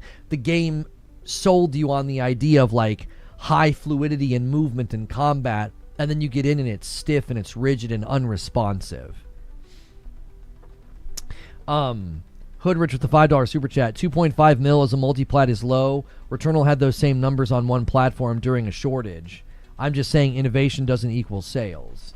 Oh, I understand your point, that just because they innovate doesn't mean it'll be commercially successful, like, which goes to they internally tested some of the combat things with Wolverine and it wasn't very accessible or fun, right? So valid criticisms, that would be, there's sort of two categories that a valid criticism is going to fall into. It's valid to criticize flaws, things that aren't working properly, okay? Totally valid to criticize. Another lane for valid criticism is things that are of low quality. Did the cutscene stutter? Was the lip sync messed up? Is the voice acting like very amateurish and not very good? Is the writing very juvenile and simplistic, right? Did the character arcs actually create a compelling narrative? Like, a low quality would be, the fighting. You know the difference between like a AAA game, like you play through the combat system of Tsushima, and then some indie company comes out with a game, called Samurai Man. Well, there's an innate quality and responsiveness to a combat system built by a really good studio, and the responsiveness and the quality of a combat system built by a lower quality or less experienced studio. Which is why I think it's funny that people are literally looking at an Insomniac game and trying to run Hate Brigade. It's hysterical to me. It's like, y'all are apparently not familiar with their game. And I don't mean game as in video game. You're not familiar with how good of a developer they are. Y'all are lost out there in the woods. You don't even know who you're talking about. These guys deliver excellent games. Logan's lazy eye is a valid criticism. Yeah, the lazy eye, I think, is a valid criticism because it's immersion breaking. I suddenly realize I'm looking at a guy in a video game scene instead of staying immersed. Do we think there are any valid criticisms of Wolverine based on the footage we've seen so far? I think he looks derpy at times. I think every video game, this happened a lot with Jesse in Control, and I found it to be very off-putting. There were tons of scenes where Jesse would look cross-eyed. I think that's a polish issue. That should be polished. Like, you should go in and check those scenes and check those sequences, because when someone looks cross-eyed or like their eye is drifting, unless they're literally cross-eyed for the sake of the story, it's immediately immersion breaking. It's off-putting. It's like, there were multiple times in Control, and I'm like, why does she looks cross-eyed? And there's multiple times in the screenshots and the trailers of Wolverine where I'm like, why does he look like that? He looks kind of derpy. He looks like he's going cross-eyed, like he's making a face. You should be off-putting. Oh, yeah, that was really good. When Jennifer Lawrence said that to Zach Galifianakis. So I think that's a valid criticism. That just seems like a lack of polish. It doesn't look quite right. He's like, raw, and he's like got his claws coming out, and his one eye is like drifting towards the center. That's a lack of polish. Whoever made that sequence needs to go back and clean that up. I don't feel like I'm being nitpicky. I'm not saying it's going to ruin the game. I'm just saying I immediately noticed it. Immediately. Because he's growling, and it's visceral, and he's supposed to be intimidating, and he looks like he needs to go through the eye therapy that my daughter went through because her eye drifted when she was like 4. You know what I'm saying? I know people have lazy eyes, and they have crossed eyes, and they have different eye conditions. My daughter was literally dealing with this. We had to put her through eye therapy. That's not something you want to see in a pivotal moment where a guy's screaming or yelling. You're like, wait, what's the matter with his eye? You know what I mean? Did he have... It would be like if half of his mouth was like numb and not part of the snarl. You'd be like, did he have dental work done today? Like, what the heck just happened? Do you see? I think that's a valid criticism. I would consider that to fall into the category of that's low quality. That's not at the pedigree and the quality that I expect from Insomniac. I expect better from them.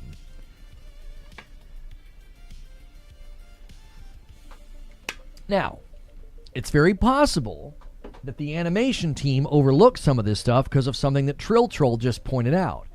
He has a mask on in a different version of the same scene.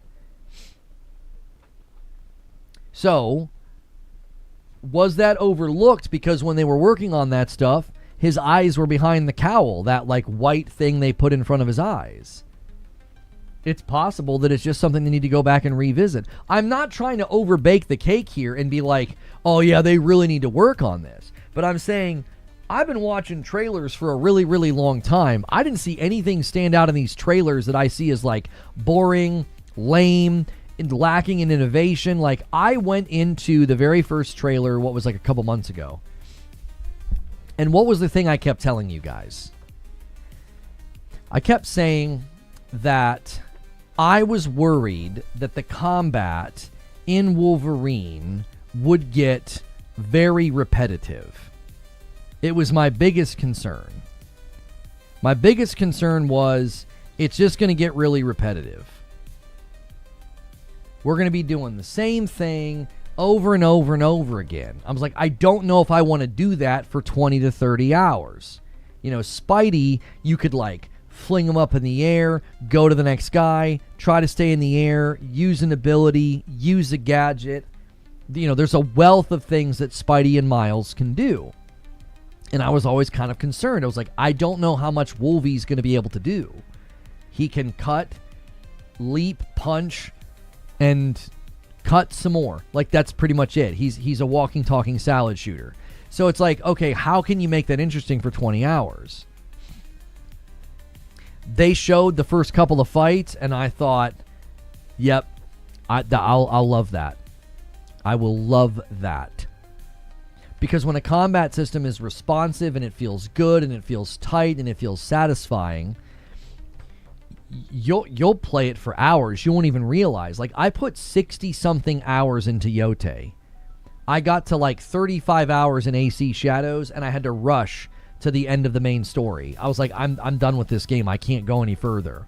So I literally rushed to the end of like the main story in AC Shadows so I could kind of like, okay, I finished the game. There's all this other extra stuff I can do. I don't want to do it. In Yote, I didn't even realize I had played that many hours. I got to 60-something hours. And a lot of it was because, yes, by the time I got to like the 30th hour, I had pretty much unlocked everything and kind of had my plan of attack ready to go. I knew how I was going to play. I knew how I was going to defend myself and take out a group or what have you. And I was happy to go through those motions and repeat those combat sequences. Why? It was satisfying. It was very enjoyable. We all do this in games that we enjoy. You will happily go through the same animation sets and the same, you know, combat loops over and over and over again. How many years did you do it in Destiny? You know, how many years have we done this in our favorite games? People that replay games like Sekiro, you know, people that replay games like Bloodborne. It's like, yeah, it just feels great. I do hope they add dismemberment. It's in the settings. You can turn it off, so I would assume that there's some level of dismemberment. Now, if someone looks at the trailer and says, it's just not doing anything for me, I'll wait for a sale. I kind of have fatigue with those kind of games. My immediate response is, I get it. Totally get it. I was concerned myself about the combat. When people ask me, what are my most anticipated games? I don't lead with Wolverine. I lead with Control Resonant, followed by Onimusha. Why? They look like games I'll happily spend way more time in. Wolverine feels like a fun romp. 25 hours maybe, 30 hours, I'm going to love it. But it's not at the top. So I get it. I can get to a place where I understand why somebody would look at like a Wolverine trailer and be like, it just really doesn't do anything for me. I trip up when people start saying things like, they didn't innovate enough. I'm like, huh? What does that mean? You have to spell that out for me. Or, there's nothing new. I'm sorry, what? There's nothing new? That's not expressing a lack of interest or like the trailer didn't do anything for you. You're making assessments that I don't feel like even remotely line up with reality. It feels forced. It feels forced. 4,500 hours in Gran Turismo 7. That's a lot of left turns, man. You know? It's a lot of left turns. Clearly they're looking for the type of innovation Marathon has to offer. Now, Greg, we've been having a pretty pleasant morning. We don't need to be just unkind. You know, we don't need to be cruel. We've been having a fairly pleasant morning, sir. I like Phantom Blade Zero.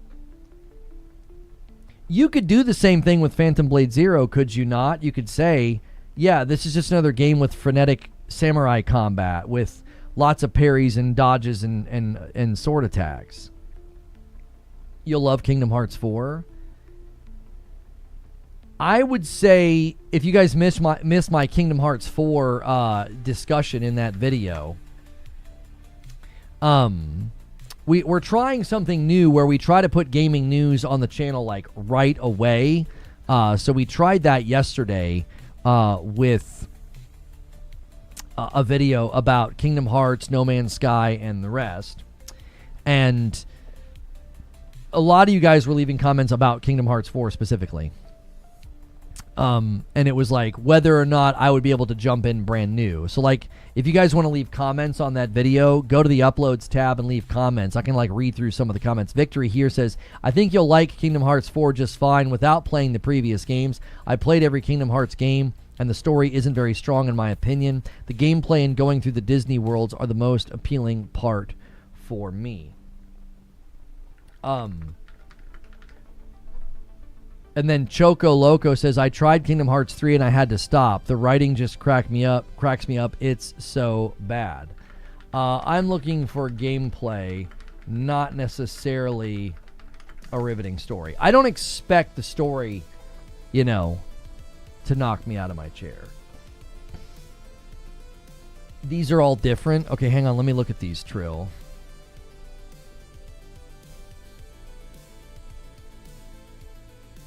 Okay. Yeah, I don't know how y'all can't see it. The homie's cross-eyed, man.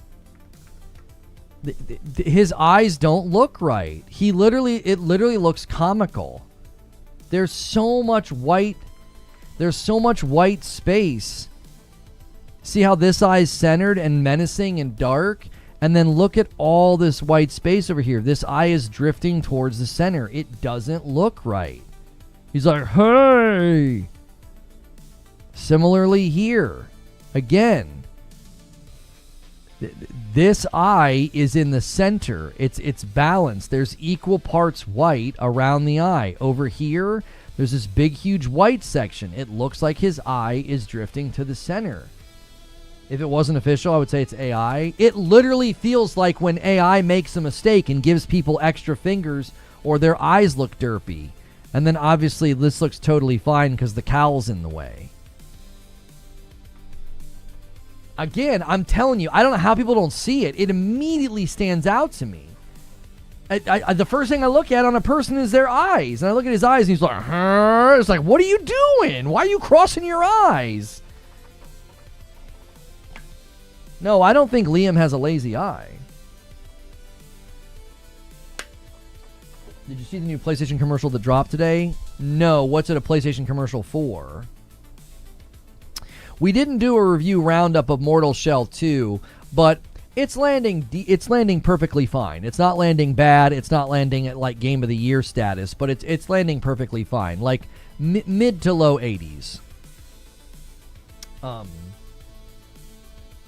Mortal Shell 2 open beta? Sean Toria says, read my last. He does look odd. Lono, what are your thoughts on the Gwen face change in Tides? It feels almost like how Peter's face changed in Spider-Man. Where did they change the face of Gwen? What are you talking about? Is there new footage of Tides of Annihilation that I haven't seen yet?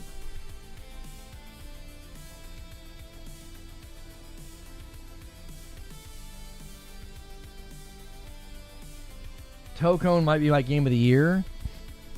It's 93%. Oh, was somebody saying the Mortal Shell 2 trailer on the PlayStation channel? Is that what you're talking about?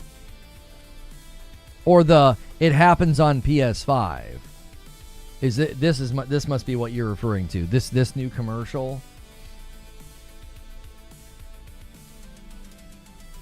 Jaster says, "Holy, read my last."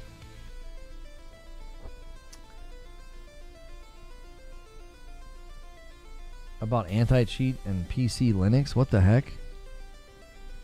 Is this GT? This is supposed to be GTA 6. Helldivers. Lao Fei. He really needs to consider not dribbling like that.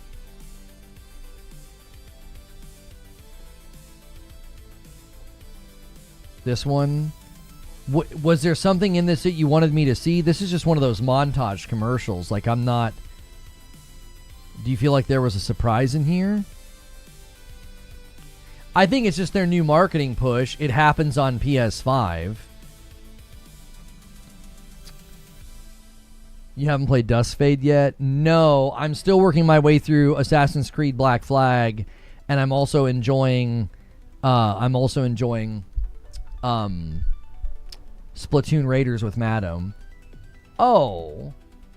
If they change the character in Tides, it's not a Peter Parker thing that they did like they did in Spider-Man. Jennifer English had to step away due to health reasons. She had to step away. Like, I think somebody said there's a rumor they're going to get the girl who voiced for Ashcroft, Grace, in Resident Evil 9. Diamond Dog says, as a Kingdom Hearts fan, I'm very curious to see your blind reaction to its story and gameplay. Has anyone asked you to watch a 2-hour story catch-up yet? LOL, no. Some have said the story isn't even that good. A lot of you guys that are fans of Kingdom Hearts, y'all were very, very quick to be like,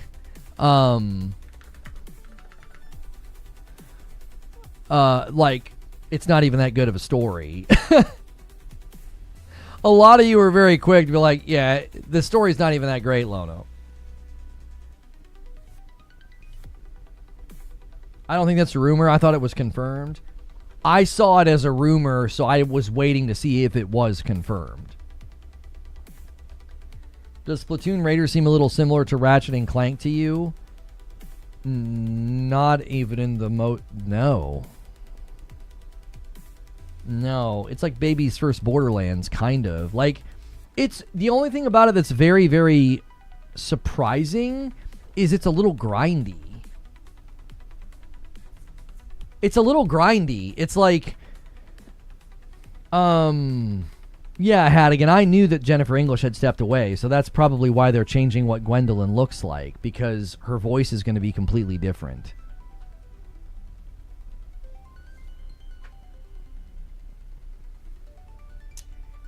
True SSJ says the story when pieced together is really good.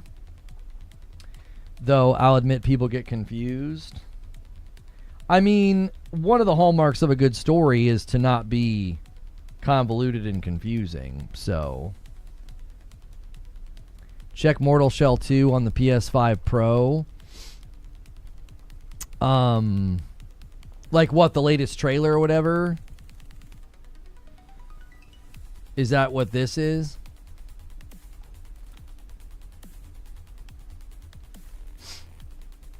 I'm just a big Ratchet fan, and the gameplay looks similar to the old ones. Oh, I don't know if it's going to be similar to the old ones. I played Rift Apart, so I'm not like a long-standing Ratchet fan. I was late to the PlayStation party, so a lot of their older, more classic games I wouldn't have played because I was on the Xbox at the time. It's very much like an arcade-ish looter shooter. It's fun. It's satisfying. You level up and get new abilities, and then the abilities you get, you can put like perks and things into them. Yeah. I actually think Splatoon Raiders is really satisfying. I was just kind of surprised at how grindy it is. You've really got to kind of grind to level up to go to the new areas, and I wasn't expecting that.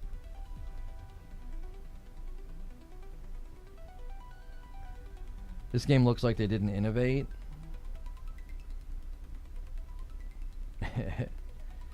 They didn't innovate enough. That's right. We'll just say that about every game now.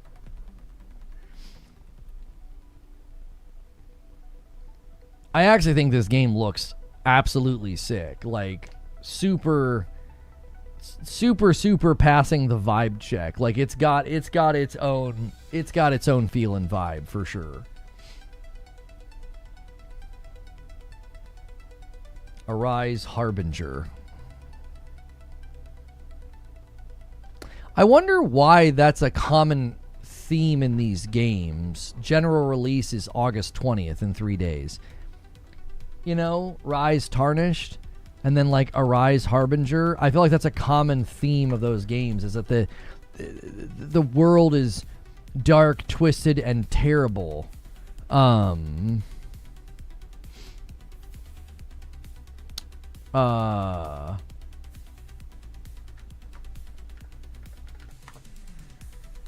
you have to like rise above it. Like, it's like, I wonder why that's a common, like, what is it that makes people see the world as, you know, dark and twisted and macabre. The Shrinking City 2, the reviews look like they're dropping as well. The Shrinking City 2 Metacritic. And it's getting a 79. Not doing too hot. It's getting a 74 on PC and a 79 on the PS5. On the Xbox, day one gave it a 90. I don't know. That seems out of step with the rest of the outlets. Sinking City 2 doesn't look like it's scoring all that well in the review circuit.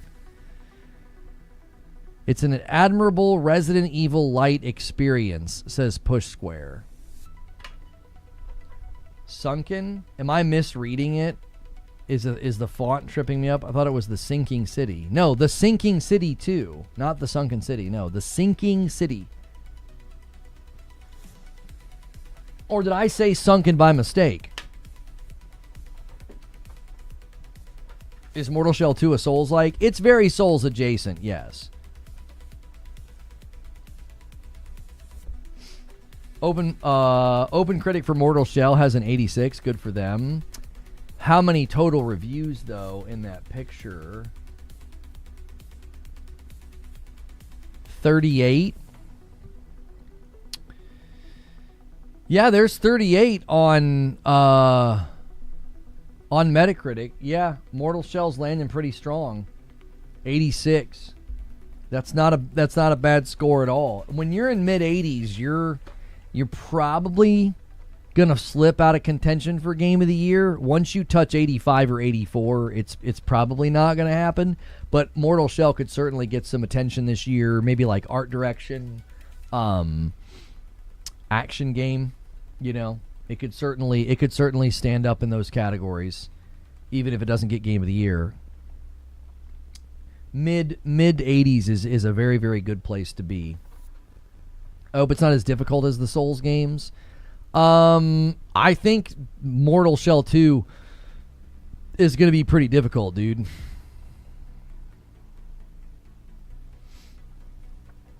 What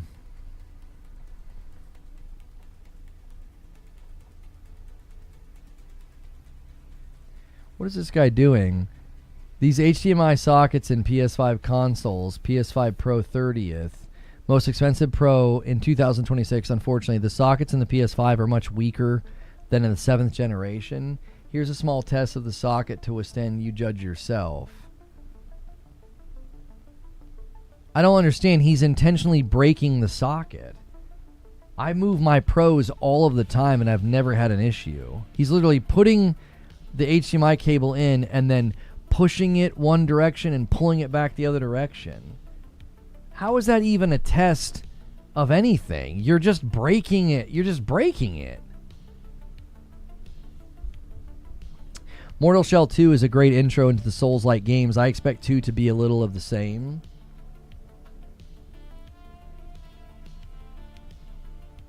It's easier than Lies of P. Now listen, you guys aren't going to trick me into playing this game, dadgummit. You're not going to. I'm not falling for this.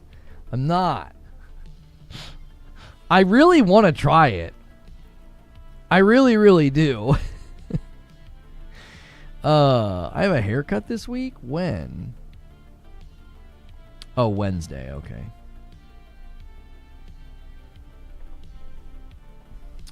Poor consumer malpractice being shown? Yeah, I don't understand.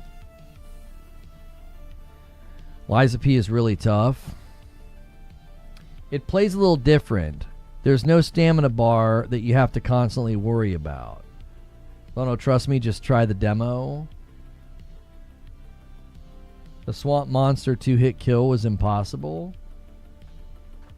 I mean, it wasn't. Plenty of people beat him. Considering how good this game was, that's a good score. That's true, Omar. That's true. First Berserker Kazan was very, very good, and it got an 81. So Mortal Shell. I think the difference, though, is Kazan had 98 reviews. You got to wait and see where Mortal Shell 2 lands when it gets closer to 100 reviews. It might drop. You know what I mean? You play one Souls game, you played them all. What's interesting about that perspective, 187, is I doubt you've played any of them. You play one Souls game, you've played them all. Spoken like somebody who's never played one.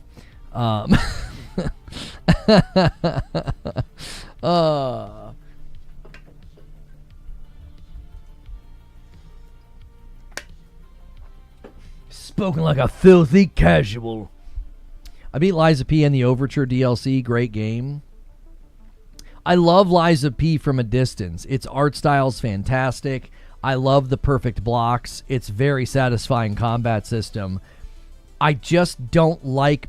You know what? I'll tell you what it is. I'll tell you what it is. There is something about those games that...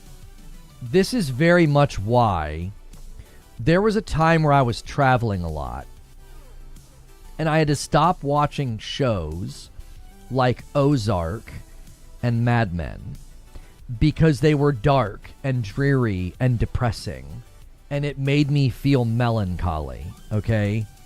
So I couldn't watch those shows when I was away from my family. It would take me it would take me emotionally low because, you know, I would miss my wife and my kids. And then I'm watching these dark, depressing shows, okay? I think it's very much analogous to why when I get into those games, the darkness, they're oppressive on purpose. The theme of darkness, the theme of oppression, is literally there to motivate you to overcome it, okay? Now, I have... the opposite response to that. Instead of feeling like, oh, yeah, I'm going to overcome this darkness, you know, I'm going to beat this thing, I just sort of feel like, I don't want to be here. Do you see, like, people like, you just got to get good, it's a skill issue. I think that plays a part. I don't enjoy, like, playing a boss 10 times in order to figure him out and to get better. That doesn't activate much in me. But the world itself, it's just like, it's uninviting. It's like, I don't want to be here. It doesn't feel like the game wants me to be here. It was like, when I played Wu Chang Fallen Feathers, I was like, the game just doesn't want me to be here. It's like, go away. We're going to be awful and terrible and oppressive. And, I mean, some of that is personal. Liza P looks boring. You'd have to... Why do you think it looks boring? What about it? I mean, it's a Souls-adjacent, amazing art direction game with, I would say, very well-designed, pristine combat. I just don't like being in the world. The Nameless Puppet broke me and rebuilt me. That plat grind was amazing, though. I never felt the game dragged.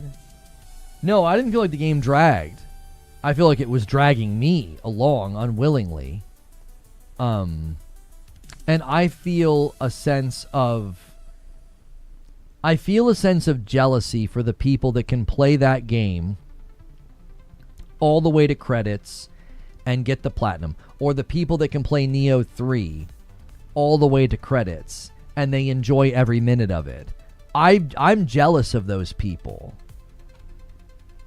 I'm very jealous of those people because they extract a lot of value from games and from a genre that I can't extract value from it. I just get annoyed. I just get frustrated. Like, my temperament just doesn't line up.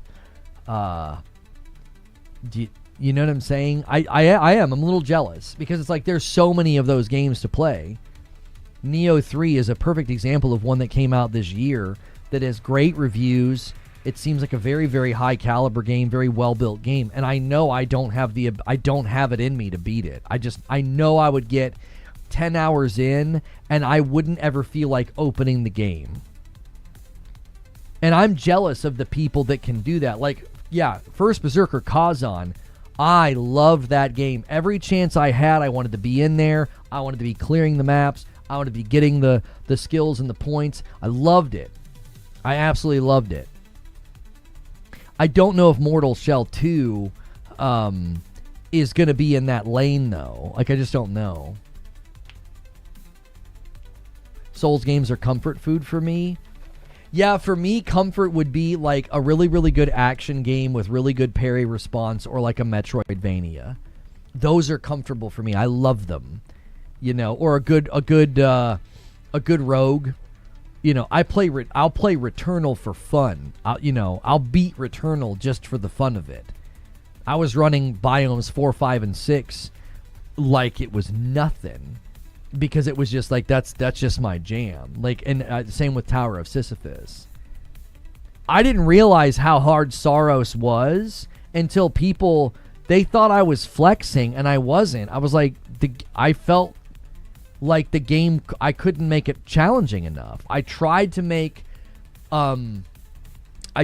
Saros more challenging by like taking all my stuff away, and I still just ran through it like it was nothing. And someone's like, well, I guess you're him. I'm like, I'm not trying to claim I'm him. I literally thought that they made it significantly easier, and people are like, no, man, Saros is tough. What are you talking about? I think people have the same experience in FromSoft games. To you, it's comfortable, it's relaxing, it's familiar. I get in there and my blood boils, I get irritated, I'm annoyed. Does that make sense? Like, I think that, like, Returnal and Saros are like my FromSoft stomping ground. A game that doesn't feel hard to me at all. And I think that's what some people, I think some people experience FromSoft games that way, or Souls games that way. It's okay to flex. But I wasn't trying to. I legitimately felt like Saros was an absolute cakewalk. I was like, I think I've died 11 times in 50 hours. And when somebody said that, how many times have you died in 50 hours? I'm like, I think it's like 11 times. They're like, oh, okay, well, you're just that guy. And I'm like, I think if you're unaware, and I think this is why some people will play a game like a Souls game, and they will say, you know, just get good, or you just have to do this, or you just have to do that. Like, to them, the game just makes sense. It's like that speech he gives in Good Will Hunting, where he says he looks at the math problems and they just make sense to him. He looks at a piano and it's a pine box with keys, and it doesn't make any sense to him. I think that's what happens sometimes in games like this.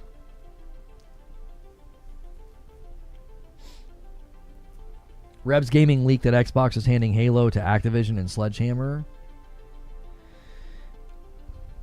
That could be one of the best things for Halo, if you want my honest opinion. I think it's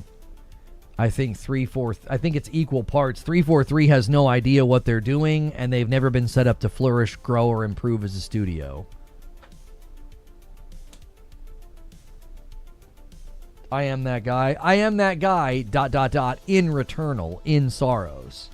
Like, I would put my Returnal gameplay up there with anybody else's. Like, it's just a game that makes sense to me. I speak its language. I get into those Souls games and I just get flustered and irritated. I can't do it.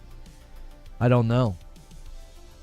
I don't speak the game's language, so I get stuck on something that, like, an experienced player would be like, oh, I know what to do. Yeah. He comes out of his neutral into a 3 with a delayed 4, so I know what to do now. I have a hard time getting to that point. I get to that point with, like, telegraph reads in a Souls game, but it usually takes like 20 times, and then I got to set my pride aside and say, okay, I see it now. Like, I don't think it's an accident that you walk through a fog wall to get back to the boss fight after they kill you, because that's literally what it feels like. Until the fog lifts, it's like I'm just in the trenches of the mess of the fight, annoyed, and then the fog lifts, and I'm like, oh, no, I see what I'm supposed to do now, and then I end up beating the boss. The hard part for me is getting to that point and enjoying the journey. I just end up getting annoyed. Mortal Shell is very good, and I'm not a Souls player at all. What happens to Halo Studios? What do you think?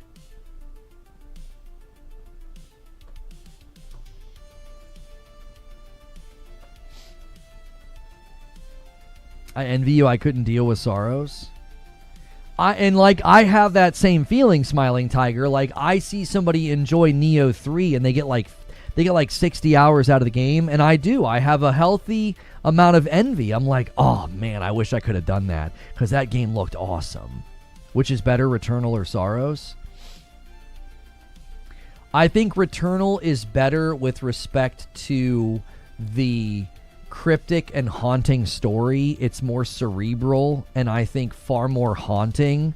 And also, I think they did an exceptional job making the story and the mechanism of the rogue. It's like the happiest marriage I've ever seen in a rogue. I'm like, it's brilliant. Sorrows is better at the moment to moment with the action. The action in Sorrows, I think, it's so impeccable. I think they forced themselves out of the genre. Like, I don't think Housemarque will do another one of those games. I think their next game will be different.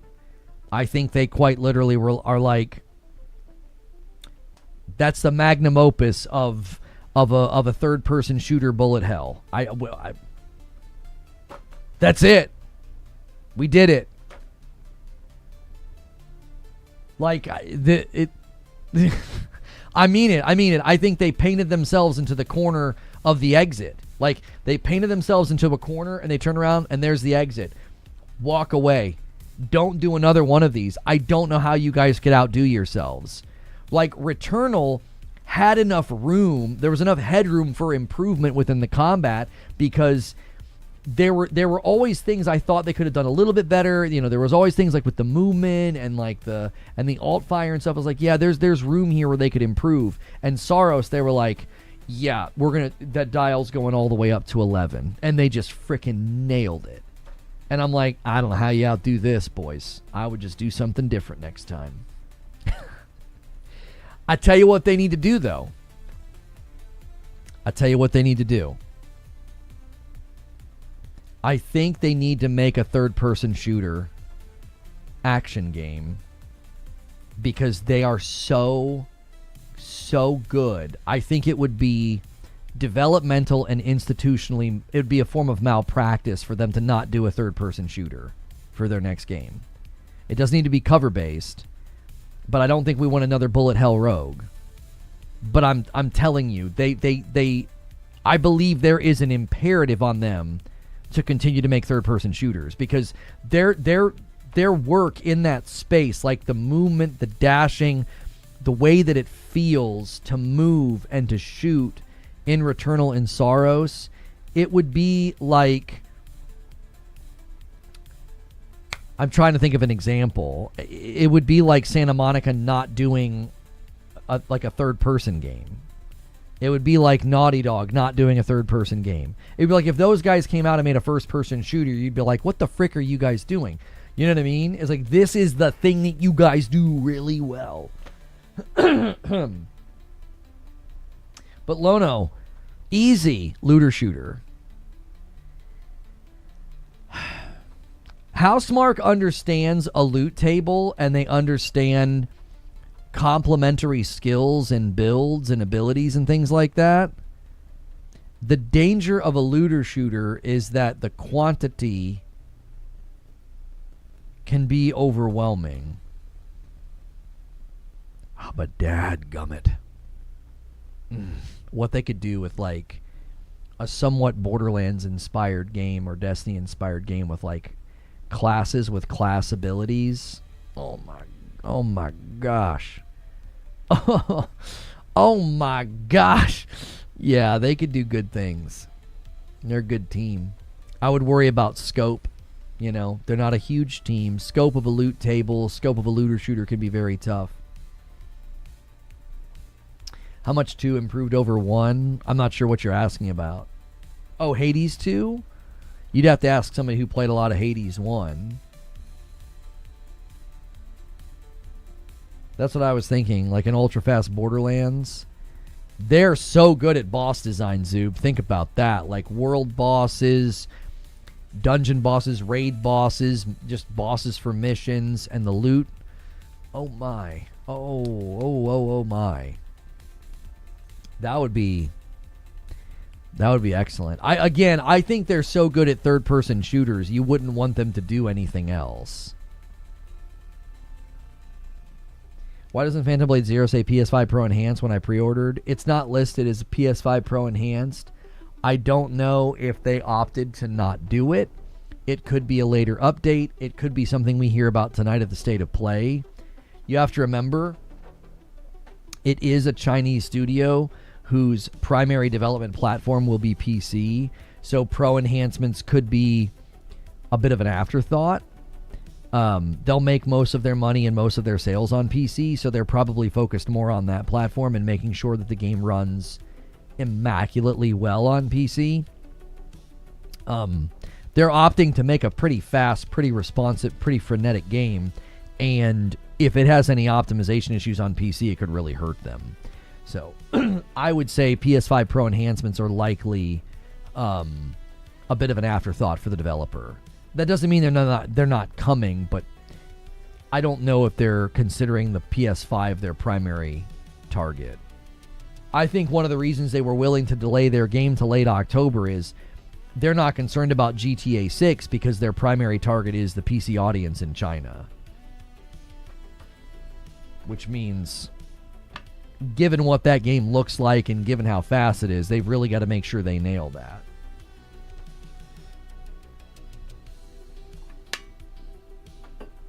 I read their statement on PC performance and understanding the state of the hardware pricing for PC right now. Was very glad to hear they're doing a lot to optimize and offer no ray tracing modes. Yeah, they know that's vital to their success. I wouldn't be surprised if 70% of their sales come from PC.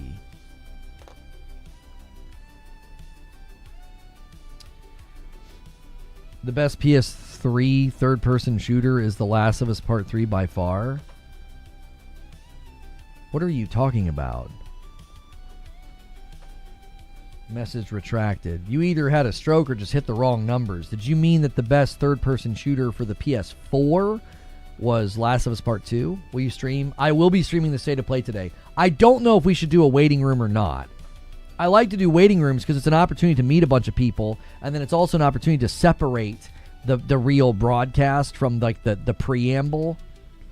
But it's at 10 o'clock at night. I was considering going live at like 7 and doing like a 2.5 hour long waiting room, and then I would redirect and we'd go watch the State of Play. I don't know if I want to do that. Waiting room, yes, that's what we do. It is what we do within the confines of the normal show. Like, hey, this is a waiting room during the time that I normally stream. I don't know how much good it does to do a waiting room 7 in the evening to 9:30 at night, because that's just such an out of the norm for me. The people that we meet and the people that sub would be like, oh, I can't watch your daily programming because, you know, this is when I'm on YouTube or whatever. I don't know. We'll talk about it in Green Room. I could be compelled either way.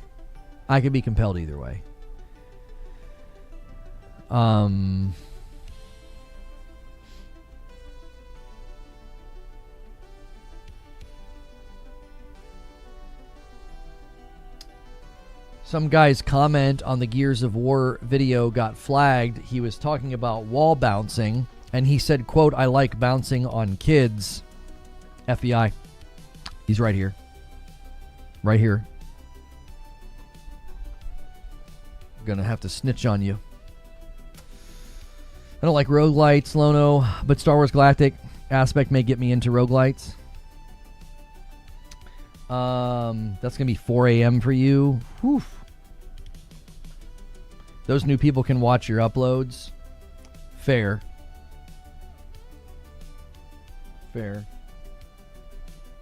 Excuse me? Insane statement? Yo, yeah, I just deleted it. It got flagged. It got marked for like, hey, check this comment before approving it. Right here, FBI. This guy. This is the guy you want.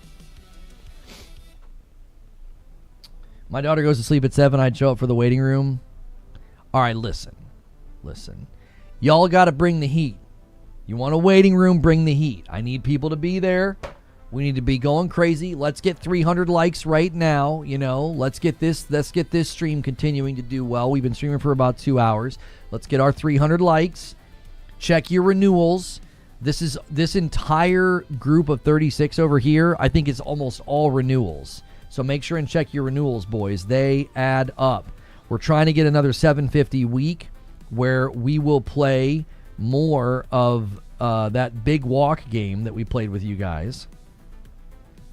Thoroughly enjoyed playing that with you guys on Saturday night and would love to do it again this week. We make that a stretch goal. New month on Twitch. Check your primes. Check your primes. They add up and it supports me. I appreciate everybody doing that. If you're wondering how to check your renewals on YouTube, hit the $sign. If you have one to celebrate, it'll be down there. You're going to be playing Mortal Shell 2 all night.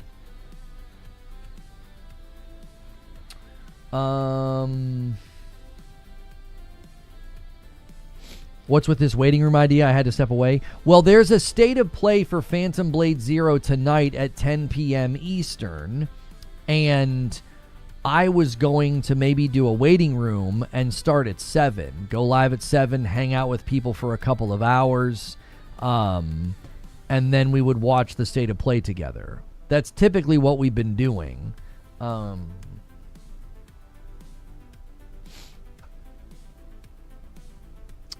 So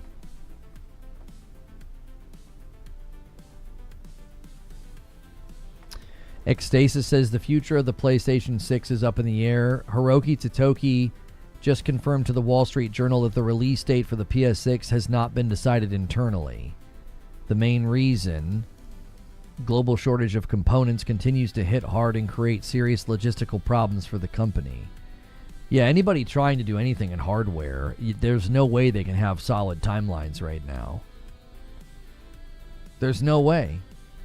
It's a freaking disaster out there, boys. It's a disaster. Nobody can confidently make hardware plans right now.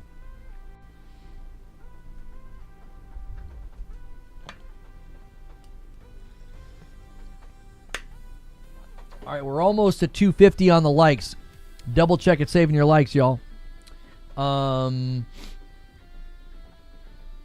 feel like they're showing quite a bit of Phantom Blade. Not sure I need to see more. A demo would be cool. Melrose Mike was 65 months. Thank you so much, sir. Good morning, Chad and Lono. What's the top 5 craziest things that you want to see in GTA 6? What are you trying to make a video? All right, boys, here's the top 5 crazy things I want to see in GTA 6. All right. What did Lono say? I don't really have a way to answer that. We won't see a PlayStation 6 exclusive for 10 years. I'm actually super okay with that because, like, I think there's something to be said about building up the base like they're doing right now with the PS5 and the Pro, and get developers just really, really good at just crushing it. Like, Insomniac is dropping Wolverine on the base PS5, and you'll be able to get 60 FPS performance mode with ray tracing. Like, that's the kind of stuff I want to start to see show up. And you get there almost out of necessity, because people are like, well, we got to make this gen last longer. I don't know. I don't think it's a coincidence that we commonly find the late gen games to be the best. What's the problem if that late gen period lasts a little bit longer? I don't think there's any worry or harm there. The hardware situation does kind of suck, but for people that are like, if you've got your PS5 or your Pro and you're looking forward to games like, Wolvie, Intergalactic, and the rest, X is killing the game. Who cares? They hate and kill everything. Who cares what they say? Any plans of going to Saw? Oh, I almost fell for it. What were you going to say? Sock on these nuts? Is that what you were going to say? That was pretty good. You almost got me. Because I was like, wait a minute, this is his first time chatting. And then I was like, wait a minute, I've never heard of this con before. So, it was good. It was a good effort, though. You get an A for effort. And given how smart you probably are, A for effort doesn't mean that you actually spell effort with an A, okay? I need you to know that. A is a high score you can get when you do a good job on your schoolwork. Another thing you're probably not familiar with. So, just want to be clear. A for effort, though. It is indeed a con. What's it about? What is it, just about, like, saw blades and stuff? This one's very sharp. So sharp. You're like, great. You go to the next one. Very, very sharp. The sharpest. You're like, I'm having a great time. Like, you know what I'm saying? Like, when you're outside of an industry, like, you just assume that everything about it is like uber simple. That, like, you go to like a saw blade convention, and that's just what the key is. Like, this one's very sharp. But don't forget our newest model here. It is sharp. And it's like, I'll take them all. I'll just buy them all. I Googled it, and it auto-completed D's nuts. Yeah. I don't think it's a real thing, is it? I don't even think he stuck around. Saw... the con is an internet slang setup phrase for punchline to say "sock on these nuts." It's similar to ligma and Ganma. Ganma what?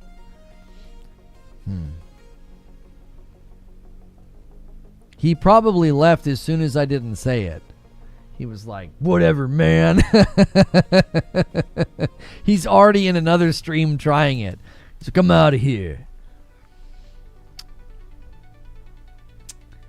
Mortal Shell 2, Jake Baldino says, it's simple to pick up, but it gets way more fun with augments and creative weapon shells you need to hunt for. This made exploration extremely satisfying. It's a creatively weird, gross, heavy metal world with fun enemies. Just prepare to be one-shotted. I'm out. You guys almost got me. You almost got me. To get Mortal Shell 2, Jake Baldino just ruined it. He said, prepare to be one-shotted. I'm out. You know what I mean?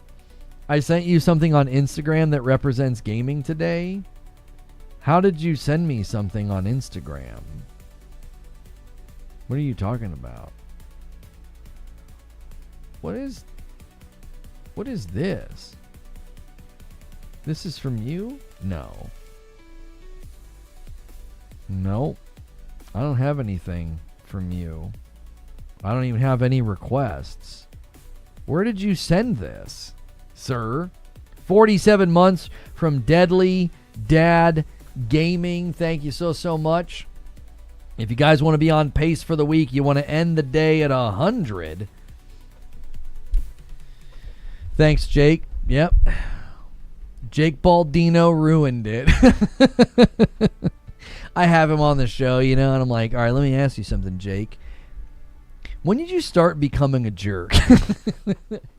He's like, wait, what? What did I do? I'm like, well, you completely ruined, my hope to play Mortal Shell 2. I'm obviously kidding. Mortal Shell 2 is nowhere near as hard as Lies of P or Sekiro. You should try the demo. It's amazing.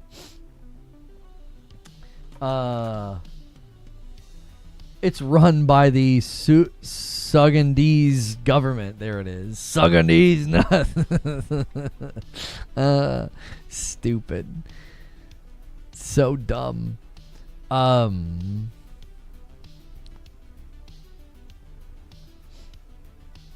You cannot get one shot. You get out of your shell first. Oh. So technically it's a 2-shot. Got it. Well, in that case, that changes everything.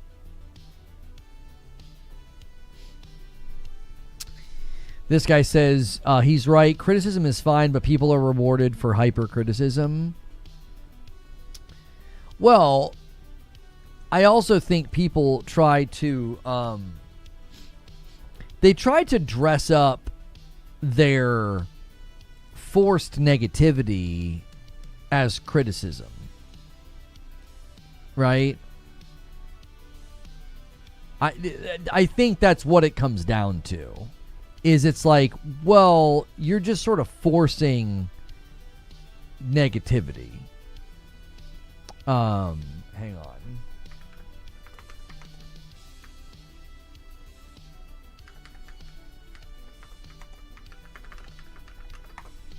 Okay. Like, criticism is like, yeah, it didn't run well. It was buggy. It was glitchy. I thought the story, lacked a good narrative punch or solution or blah, blah, blah. Break it down from like a pacing perspective or like a literary perspective. Which package would you like to choose? Yeah, the one where I put my foot in your face. These people. Let me do this. You see agencies on Twitter sometimes. You're like, oh, an agency. It'd be nice to work with an agency. And they're like, we'll promote you for $5 on Twitter. I'm sure you will.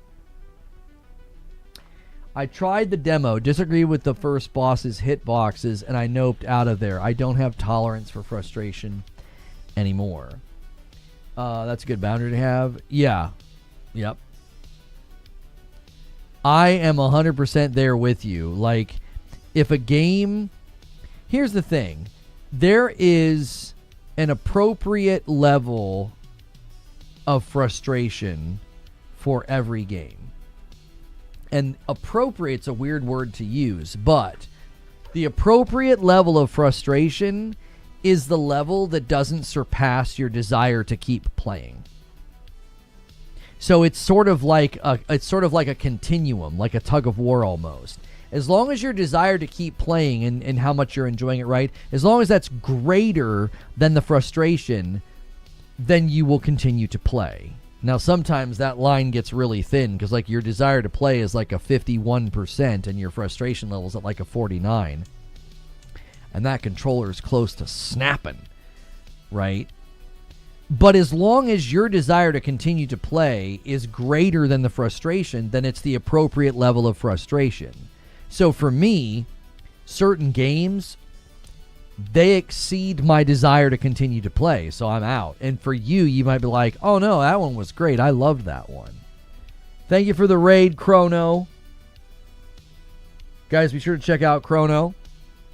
Daily streams during the morning blocks of time. I bet Chrono's been to SawCon. I bet he has. I bet he already has tickets. That's stupid. There's an item that makes the game easier and lets you gain life upon parry, and it's a really cool mechanic. Doesn't that turn off all achievements, though? I feel like if you beat Sekiro, it would be a cakewalk for you. It's not. I did beat Sekiro, and I felt like I was a pretty good Sekiro player. You can watch my entire Sekiro playthrough on this channel, and I argue that I'm a pretty efficient player in that game. I beat most of the bosses relatively quickly, and then Ishin takes me 5 hours. So it's not, for me, usually a question of skill, right? Now, that's typically what people will say. He sucks, he's bad, he's trash, or they'll say it to you, too. They'll say, you're bad, you suck, skill issue, blah, blah, blah. For me, it's the desire's just not there. Yo, what's good, Derek? The desire's just not there. Do you care about achievements? I mean, it would be nice to have, credit for beating the game on the account, but I guess that doesn't really matter if I'm having a super fun time. If First Berserker Kazan would have turned off achievements, I probably would have played it anyway because it was just so fun.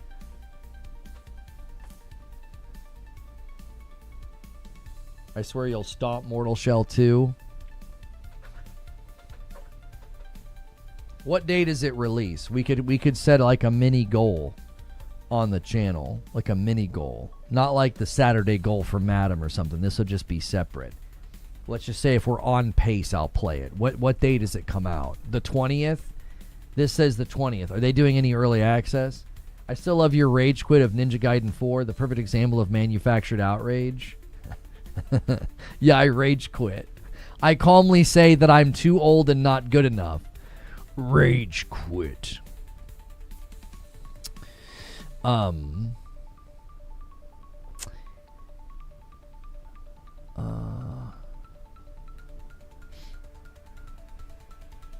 What is this?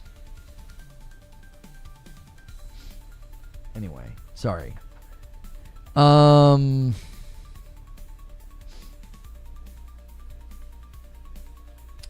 Yes, for early access. So is the 20th? Oh, it's out today for early access. You guys want to make me play the game today? We could do a fun little goal on the channel. We could do it. Creature makes the thumbnail and everything, and I get the game downloaded. The PlayStation's already in here from Saturday night with Madam when we were playing Big Walk. What do you guys want to do? You want what? How high should we set it? I say 1,000 members in the next 5 minutes. No, I'm just kidding. 1,000 members. We could just say today's pace. Wait, no. Hang on. Let's do this. What is? Let's do it. Oh, maybe that's too much. Did you guys know? I didn't realize this for stretch. You only need 150 a day.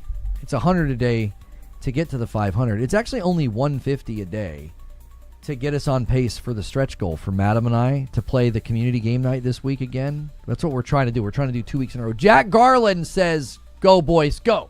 Thank you so much, Jack, for the 5 bomb and gets us to 43. I sent you a friend request on MySpace. Reminds me of the Destiny meme, Gift of Eden Exotic, Gift of Eden D's nuts. And got him. PlayStation is already on from a bit earlier today. Lono, you don't have to get fully invested. We just want you to try the demo. If this was like any other Souls, I don't think people would be trying to get you to play it. It truly has something. Does anybody know if Control Resonant will have a demo? They're going to be at Gamescom, and I don't know. It says here, Control Resonant will be playable at the Gamescom showroom floor. Now, I don't know if they'll make that demo playable for the public, though. Commonly, games will go to events like this, have a playable demo, but then they don't let everybody else have it. So I'm not sure. They just announced this today. It's on the screen.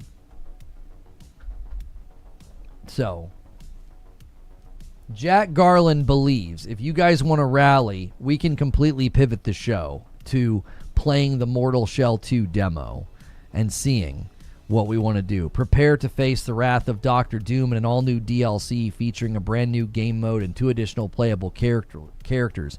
Marvel Cosmic Invasion: The Siege of Castle Doom launches this fall on PC and consoles. Nice.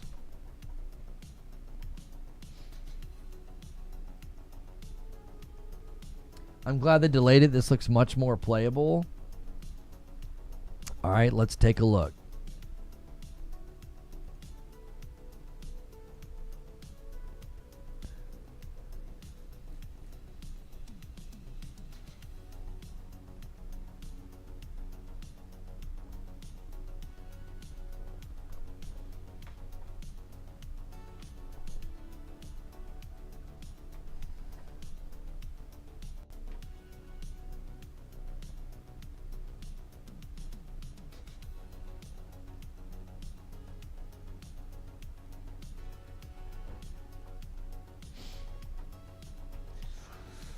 A lot of cuts here, boys.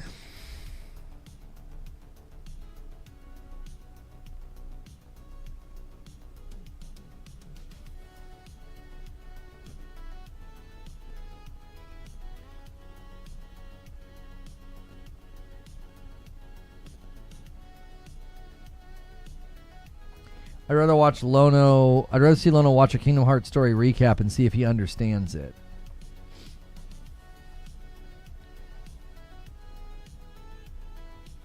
I don't know. I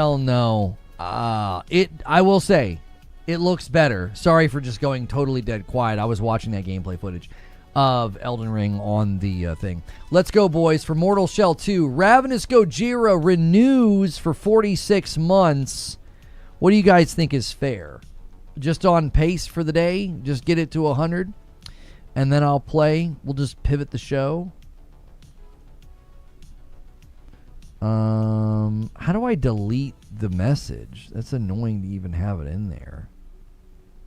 Delete conversation. There we go. Mortal Shell 2 is only $50 for the standard release. I want to see him fight Lingering Will in Kingdom Hearts 2 on Critical.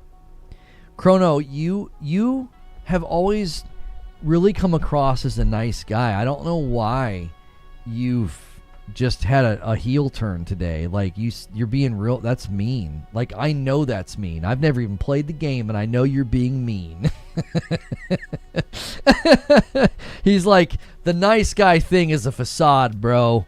You know what I mean? I'm a jerk at heart. It's like, I want to see Lono play, one of the demons on Sekiro right now for the first time ever with a blindfold on. And we'll shock him every time he dies. PlayStation 6 release date's yet to be decided, says Totoki. Chrono renews his Member Plus. He gets us 5 away from 50. I'm a nice guy, but there's fun in the struggle. That's right. Google it, Lona, see what he's talking about. There are bosses in Kingdom Hearts that are basically Souls bosses. That's crazy. That you don't expect that from that game where, like, you're fighting with the key in your hand and Mickey Mouse is in the room. You know what I mean? Dirge says it doesn't look good to me.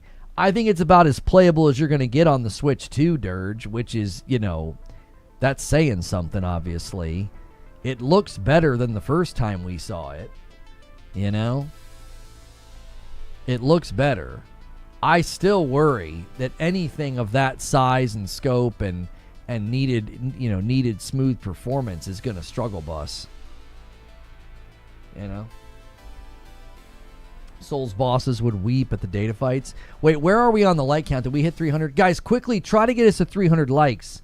We need those likes. They help. They really, really do. Go through the ritual. You get in here, you smash that like button. I appreciate it so much. GameSpot is giving Mortal Shell 2 an 8 out of 10. An 8 out of 10.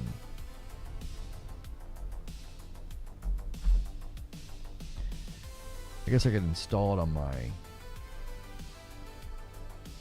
wife's PlayStation. Is there no audio right now, or is that just me? I feel like if there was no audio, people would be immediately panicking. It's got to be just Mile High.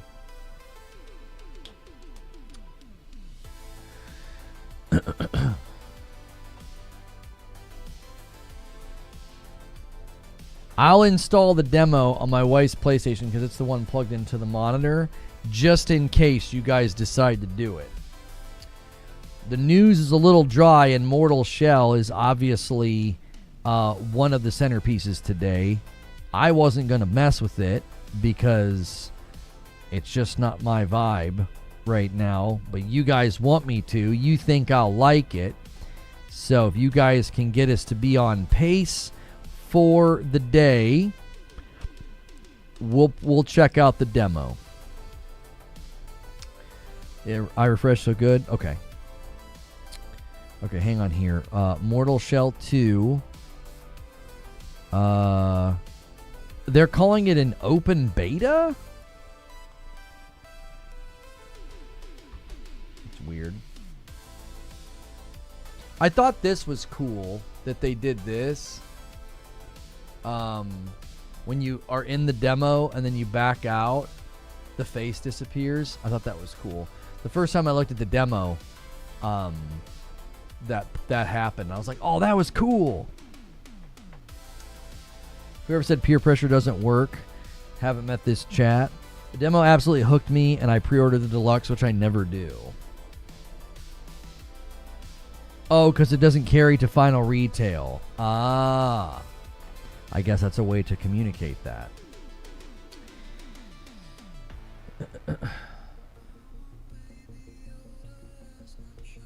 The trials weren't working for me in the beta, but it tells you it can have bugs and stuff when you boot it. Hey, Tacos and Burritos renews on Twitch for 40 months, and Ravenous Gojira is double dipping with the Prime and says, give us Mortal Shell 2. You guys are 53 away from Operation Peer Pressure. I'm your peer, and I'm applying pressure. Thank you, Chrono. It also is another one of the games that's running at it's running at the low power mode. That's interesting. I gotta delete all these games off my wife's that we're not playing anymore. We have Destiny installed. We've got all these goofy games that my son wanted to play. Some of the trials bug out. Huh. We tried Dragonkin the Banished, and we did not like it. I just don't think we like dungeon crawlers anymore. You know? Just didn't seem worth it. Oh, that was the only issue you had with the beta? Do you think the low power mode thing is prep games for the PS6 handheld? Yes, I think that's exactly what it is. Yes. They are basically getting, and here's the thing that I don't think they're going to do. Dragon, you say? I think it's called Dragonkin. So basically the word dragon with then K-I-N at the end. We just didn't like it. Number one, it was super, it didn't explain how to play together. And like, I just don't think we like dungeon crawlers anymore. You know? We burned out, I burned out on Diablo 4. And then Dragonkin, we played for like a couple hours, and I was just like, I just don't find them appealing anymore. There's some boss fights in the beta where my friends and I just cracked up like, what is happening right now? They had fun with the boss design, and it shows. Deleting all of Madam's harder in progress. That's right. That's right. If you guys missed the Saturday stream of us playing Big Walk, me and Madam were playing it with the community. It was a really, really fun time. It really, really was. So we appreciate everybody being a part of that. We had a good time. Well, the demo's installing and it's in y'all's hands. You know, little motivation to stay on pace for the week. Let me check these shorts that are rolling out. We've been rolling out shorts during the show that are relevant to the news topics. One was about Light No Fire. One was about Tides of Annihilation, and the other was about Kingdom Hearts 4. So thank you to everybody who's watching those, leaving comments on those. We greatly appreciate it. That's just one more way we're just trying to meet new folks out there. If you like gaming news coverage, you like a safer work broadcast. And we've had some good conversations today. Jez Corden says their Mortal Shell 2 review is coming. Long story short, he says it's effing fantastic. Big time killer with the Prime sub gets us to 48. I think Minecraft Dungeons 2 will be a good crawler. Love the first one with my kids. I don't know why we always ran into such a struggle bus on the boss fights. Like, anytime me and my wife or me and my kids would get to a boss, I felt like everybody was dying. I didn't understand it. Everybody, and then my nephew was like, oh, you have to get a good bow, and you have to stay back. And I was like, yeah, I didn't think it was going to be that kind of a game. You know what I mean? I didn't think it was going to be that kind of a game. I was going to be like, you got to really... It was like the first couple boss fights, I remember us being like, dad gum. Like, this game's kind of tough. Which was interesting because it didn't really seem that way in the build-up of the levels. You know what I mean? It didn't seem to communicate that. I don't know. It wasn't we weren't having fun. I would get there with like my son or like my daughter, or like we were all playing together, and I just feel like everybody was dying in the boss fight, and we weren't cranking the difficulty. It was weird. A little worried about Tides of Annihilation combat balance, since it seems like you can do major damage to bosses at times. I mean, I'm all about having fun, though. Basically, the way Tides of Annihilation works is you can, like, summon Knights of the Round Table to fight, and those are, like, where your movesets come from, but you can combine them. To be... You have your primary knights and like your sub knights. It actually sounds pretty cool. It was tough at first, and then we got builds figured out, and we started steamrolling eventually. Oh, in Minecraft Dungeons? Yeah, it just didn't seem like... I was just looking for something, casual to like run through mindlessly and like clear the level, kill the boss, get some loot, go back to the base, do it again. And... I feel like my wife and I got pretty far and had a good time with it, but then when we played with the kiddos, I think it was just a little bit too sweaty for them. And then my son recently tried to go back into it again on his Switch, and I was watching him play, and he got I felt for him. He was just sweating in some boss fight. He just went into a level, the level was fine, he was killing all the enemies just fine, and he got to the boss, and the boss was like 1,000 times harder than the rest of the level, and I was like, this doesn't make any sense. It didn't communicate that he was in a level that he shouldn't be. So it wasn't like he was getting beat up the whole way to the boss. Like, he was the one doing the beating up. That's why I never understood anytime we ran into those issues in that game. It was always like... It was bizarre. It was like we beat all the enemies on the way here. Nothing really stopped us. And then you get to the boss, and he's like chunking you. It just felt weird. The vibe of the game, never felt like it made any sense. It felt like it was like I don't know, an unnecessary damage swing for a Minecraft dungeon crawler. I was like, this doesn't make any sense to me. Why are we sweating in a boss fight in Minecraft Dungeons? I don't know. Again, this was years ago, so maybe my kiddos were just... Maybe it scaled because you had multiple players, and they were just, not experienced enough or something.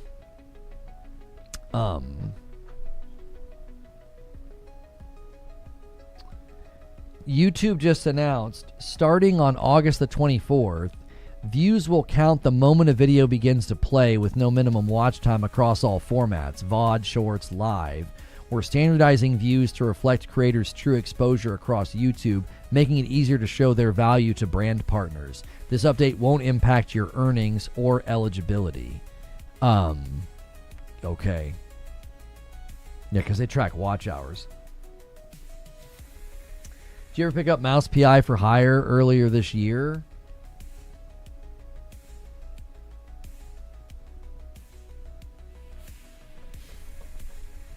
Yes. I have a review on the channel that didn't do very well. It's my favorite. We get review access, and this channel rejects uploads. We're trying to fix that. We are uploading more often. So I've been a live streamer for 11 years, and it's super hard to turn that rudder. So yes, I thought Mouse PI was great. It was super Doom inspired. It was way more of a boomer shooter than I expected. Tons of Doom references. I thought it was wonderful. It's one of my favorite games this year.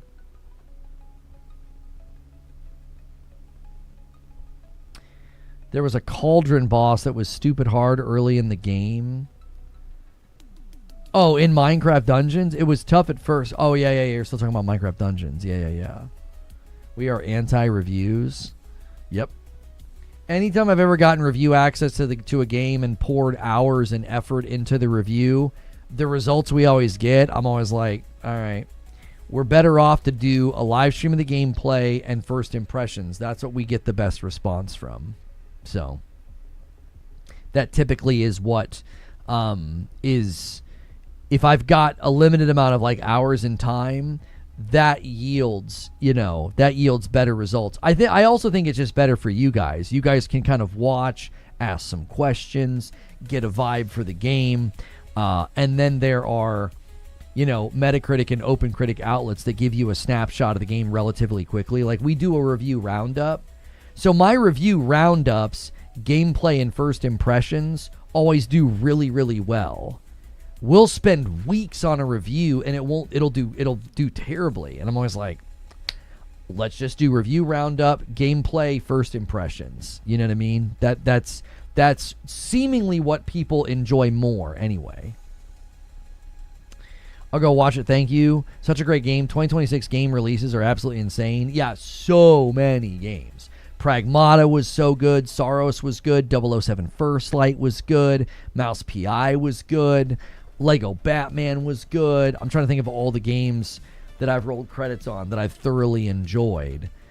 Resident Evil 9. Can't forget RE9. What else did we really like? Adventures of Elliot was really good. Doom the Dark Ages DLC was good. Cairn, the mountain climbing game, was really good. What's all this talk about ads with PlayStation and the Sony situation blowing up? I refuse to click on those channels anymore. There were rumors last week about them looking at putting ads on their platform. I'm not surprised by that. I remember when we ran the story of like Xbox thinking about doing it, I literally said, make no mistake. I said, make no mistake. PlayStation's going to do the same thing. 100%, zero hesitation. They will do the same thing. They will find a way to put ads on their platform. They'll do it. No doubt in my mind. Yeah, I think Control Resident looks good. Onimusha looks good. I think Wolverine looks good. Castlevania Belmont's Curse looks good. Phantom Blade Zero looks good. Mortal Shell 2 is reviewing well. Just a great year. It's just a really great year, honestly. We have a little incentive on the channel right now.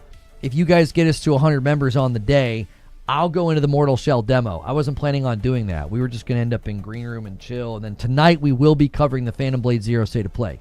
But I said, hey, a lot of times we've been struggling to stay on pace throughout the week. I'll do extra segments throughout the week that I wasn't planning on doing, as like, hey, we can make and do more I'm happy to do it. If you guys missed that Saturday stream with Madam, that's an extra segment that we do when we hit goals.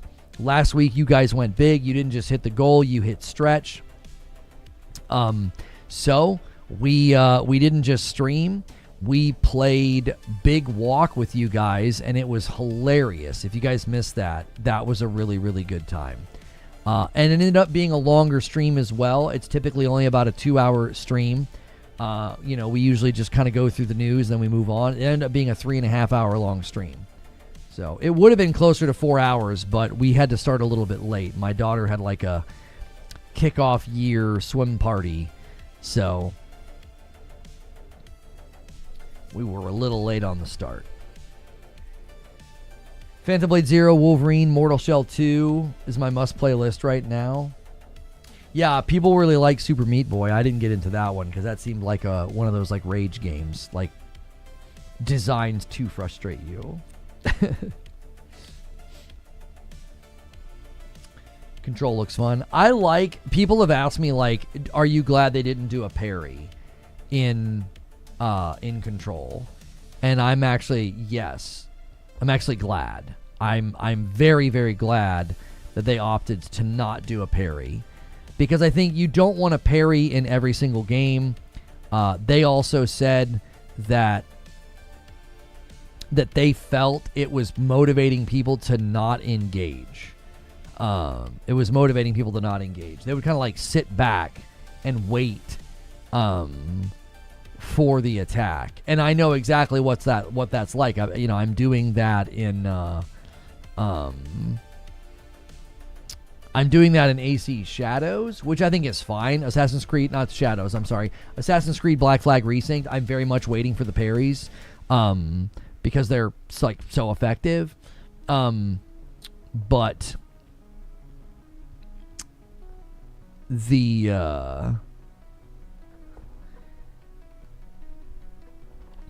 if you have like, I think the reason it works in Assassin's Creed Black Flag Resynced is like Resynked's combat system is not hyper aggressive, and from what they showcase, they want Control Resonant combat to be like very aggressive.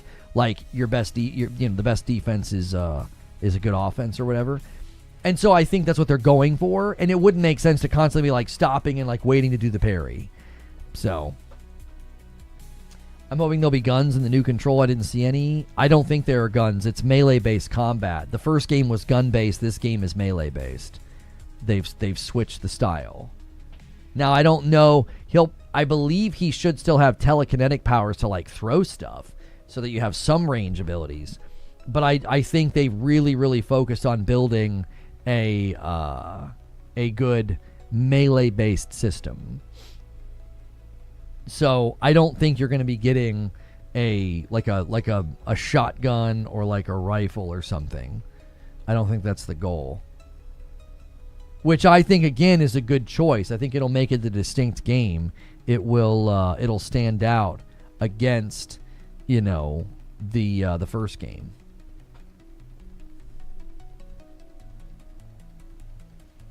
I wait for parry in Ghost of Yotei because of the armor. I have that I get a 3-hit afterwards. Oh, yeah. So, but again, I think it works in a game like Yotei, because in Yotei, if you go hyper aggressive, it can work, but it can also get your head bashed in. So, like, Control Resonant, the theme seems to be like aggression, momentum. Like, you have to have almost like some inertia as the player.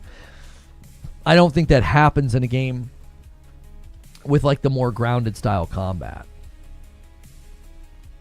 So we're super close to 300 likes, guys. Get us to 300 likes on the video.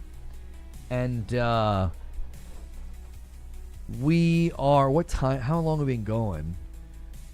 We're approaching 3 hours, y'all. I don't want to belabor this and stretch this. There's still daylight left in the day for us to cover and do a waiting room for Phantom Blade 0 and cover the Phantom Blade 0 State of Play. So I don't want to force this. We're obviously a little dry start to the week. There wasn't much going on to talk about. And good to see Mortal Shell 2 getting good reviews. And then the Phantom Blade Zero state of play tonight will certainly give us stuff to talk about tomorrow. Resident's movement wouldn't make sense to have a parry. It slows it all down. Right, you're supposed to be kind of like up and juggling and moving and kind of like, changing your gravity, It doesn't seem like one where you're supposed to like stopping and like waiting for a parry. Like they said in the interview, they felt like it was leading to like a flat tire style gameplay. When is the Phantom Blade state of play? 10 hours from now. It's at 10 o'clock p.m. Eastern. So, yeah. Yep. That is tonight.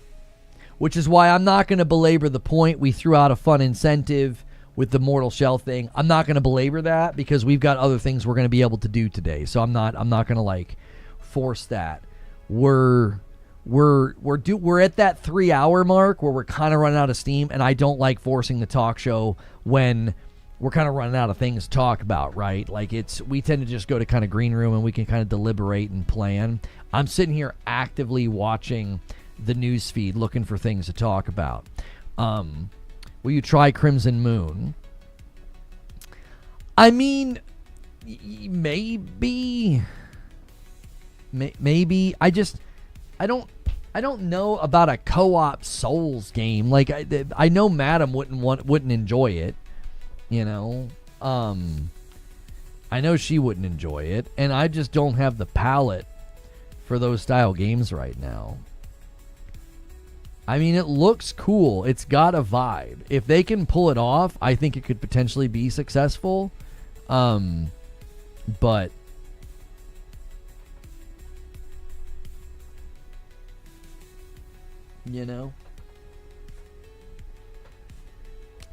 I also a game like that, I don't know how player funnel dependent it's going to be. Like, are you going to need a lot of people consistently playing in order for it to work? I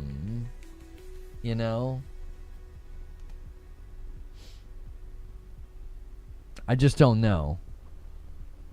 I think the games that are trying to innovate are worthy of like some attention and some credit. Like these guys are like, hey, let's take the Souls thing and let's do like a rogue, but let's do it like co-op. People can come together and play.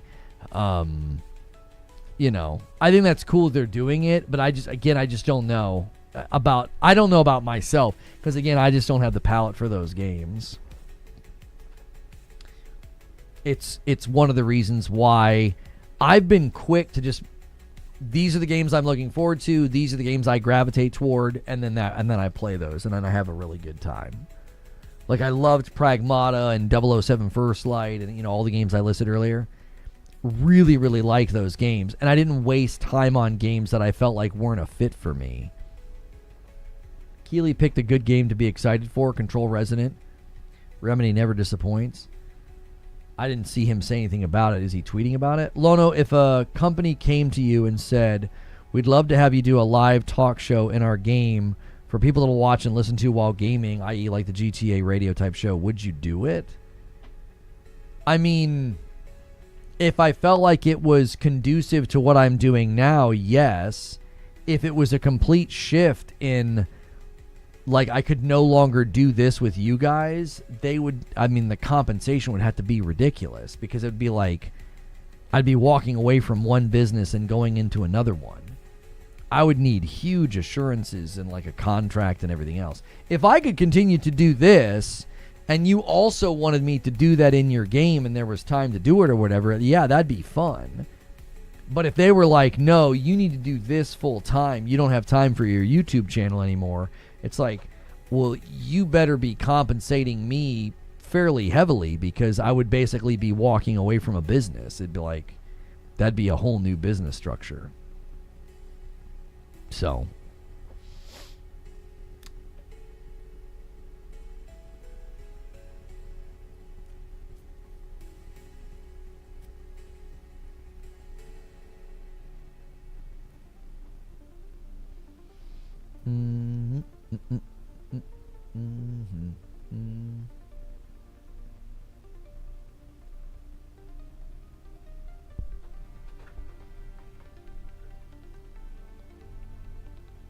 Yo, what's good, King Salty? How are you?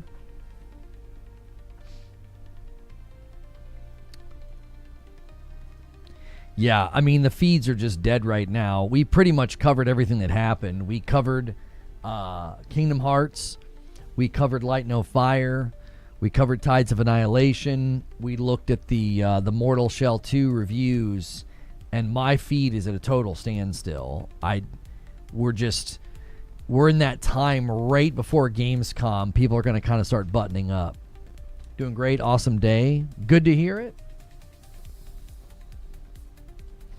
I think it would be easy for you to come back if you did do a voiceover. Well, you got to be smart. You can't just like walk away from something that you've built. Like, oh, I'm going to go do this other thing, and then if it doesn't work out, be like, oh, I'll just come crawling back to YouTube and Twitch and stuff like that. Like you can't do that. You know what I mean? If I was to do something like that, you know what I mean? There'd need to be like a 5-year contract. The compensation would have to be enough that I would be sure that my family's taken care of, because I'm walking away from something else. Like, does that make sense? I get new respect for Big Walk after seeing the little break room houses. Now that you've been pressured into playing Mortal Shell, possibly, probably not, you're going to hate it. It's the hardest game ever. Just kidding. Yeah, I don't know how much time we're going to give this today. We're past the 3-hour mark. So we put a little gauntlet down. I said, if you guys got us on pace for the week and hit 100 members, I would do an extra stream today. We would stream Mortal Shell 2. Doesn't look like it's going to happen. So if we can go a few more minutes, if the desire's not there, if the vision's not there, that's totally fine. I wasn't planning on doing it. We'll go to Green Room. We're going to cover Phantom Blade Zero State of Play tonight. There's also uploads and content on the channel right now that you can consume. The news over the weekend as well. I came back and he's talking about a new job, so I'm confused. Deadly Dad Gaming said, like, if a company asked me to do like a live talk show in their game, like, would I do it? And I said, if I could do it and still do this, then yeah, I'd be happy to. If they were like, no, you need to walk away from what you're doing, it's like, well, I'd have to there's no way anybody would look at me and think that, like, yeah, you're worth that level of compensation. Like, that's not in most, like, a game's budget is just not going to be built around that. Do you know what I'm saying?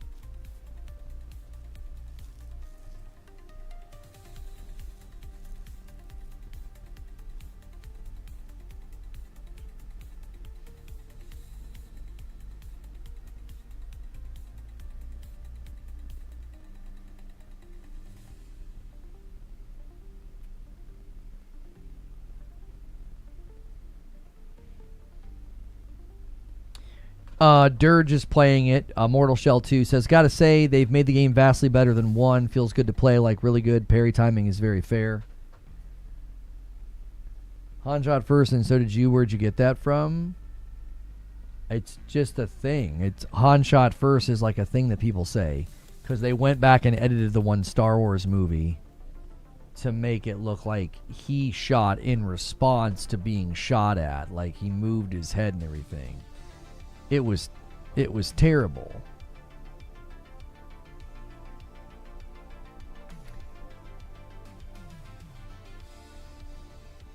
There are houses that you can go into and literally take breaks. They have little sofas and chairs, and you can sit down. It comes with a timer. How long have you to stay in there? But what's the point of doing that? Jay Rain gives them. We've been sitting here 2 away from 50. I'm like, Dad gum, boys. I was like, what? I thought somebody was just going to prime it up. If you guys have primes, you can renew on Twitch and you can renew on YouTube. Jay Rain's like trying to nudge it. He's like, boys, what are we doing? It's like 2 away. I do owe 1 to YouTube. I was going to kind of wait and see if you guys went nuts. And then I was just going to do them all at once on YouTube, because Twitch is asleep right now. No chat. You know, Twitch. Jake Chris with 51 months. Thank you. There it is. All right, I officially owe YouTube too. That's a lot of months, Jay Chris. Thank you. She was in Until Dawn. Yeah, she's like one of the main characters in the game. Yeah. Yep.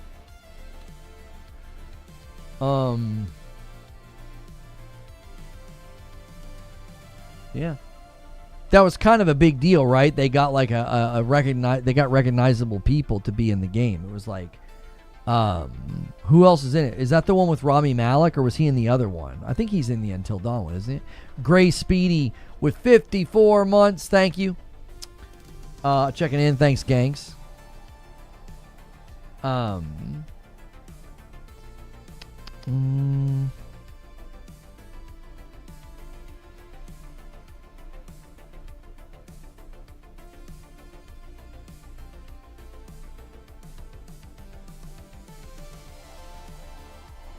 Zinthos with the work and lurk.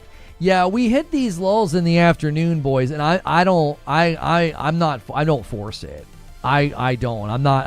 If we're done, boys. I don't force it. It's a bad vibe to try to force it. If the convo is dead, it's dead. We can just go to green room. What's your opinion of the current player count in Marathon? They're on their way out, as they've been since they launched. It's just to chill and talk with your friends. I was watching it last night. The first house, the timer was 5 minutes. The next house, the timer set to 30. So you're literally supposed to go in and just sit there? That's weird. Is it for achievements? Do you get items? Do you like what's it do? Just the timer counts down? Did you count my Prime a few hours ago?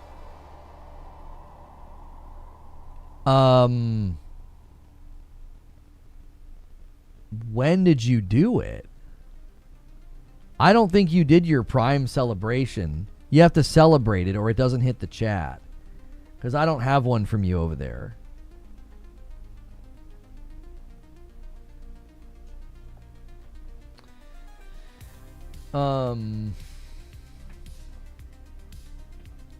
What game is it with the chill houses? It was the one that we played on Saturday called Big Walk. It's called Big Walk. Like you're trying to move around and solve puzzles and stuff.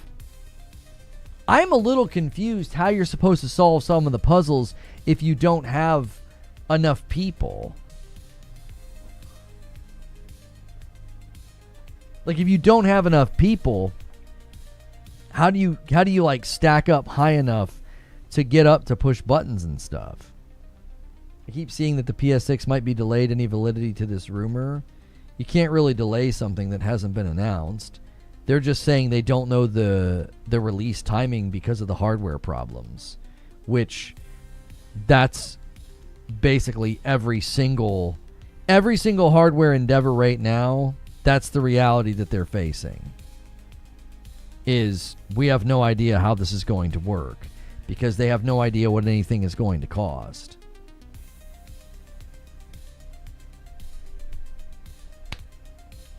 Do you know what I mean? Like they didn't announce it, and I've said for a while that it was unlikely to be launching in 2027. And then all the hardware stuff happened, and I was like, yeah. Because that was all the speculation. Was like 2027. I was like, yeah, I don't think so.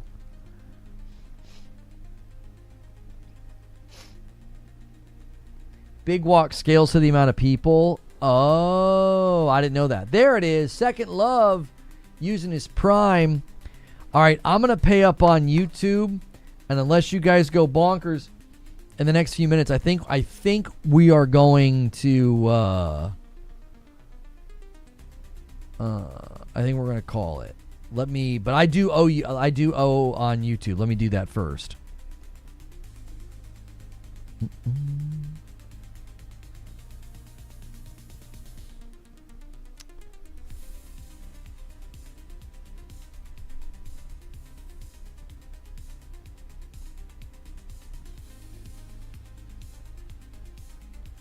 There's the one. And then there's the two. Make sure you guys are hitting like on the way out.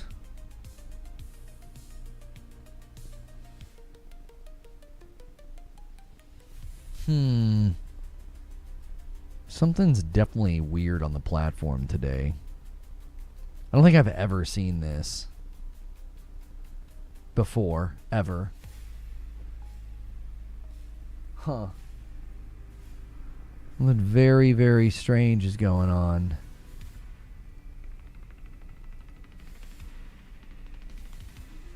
Huh.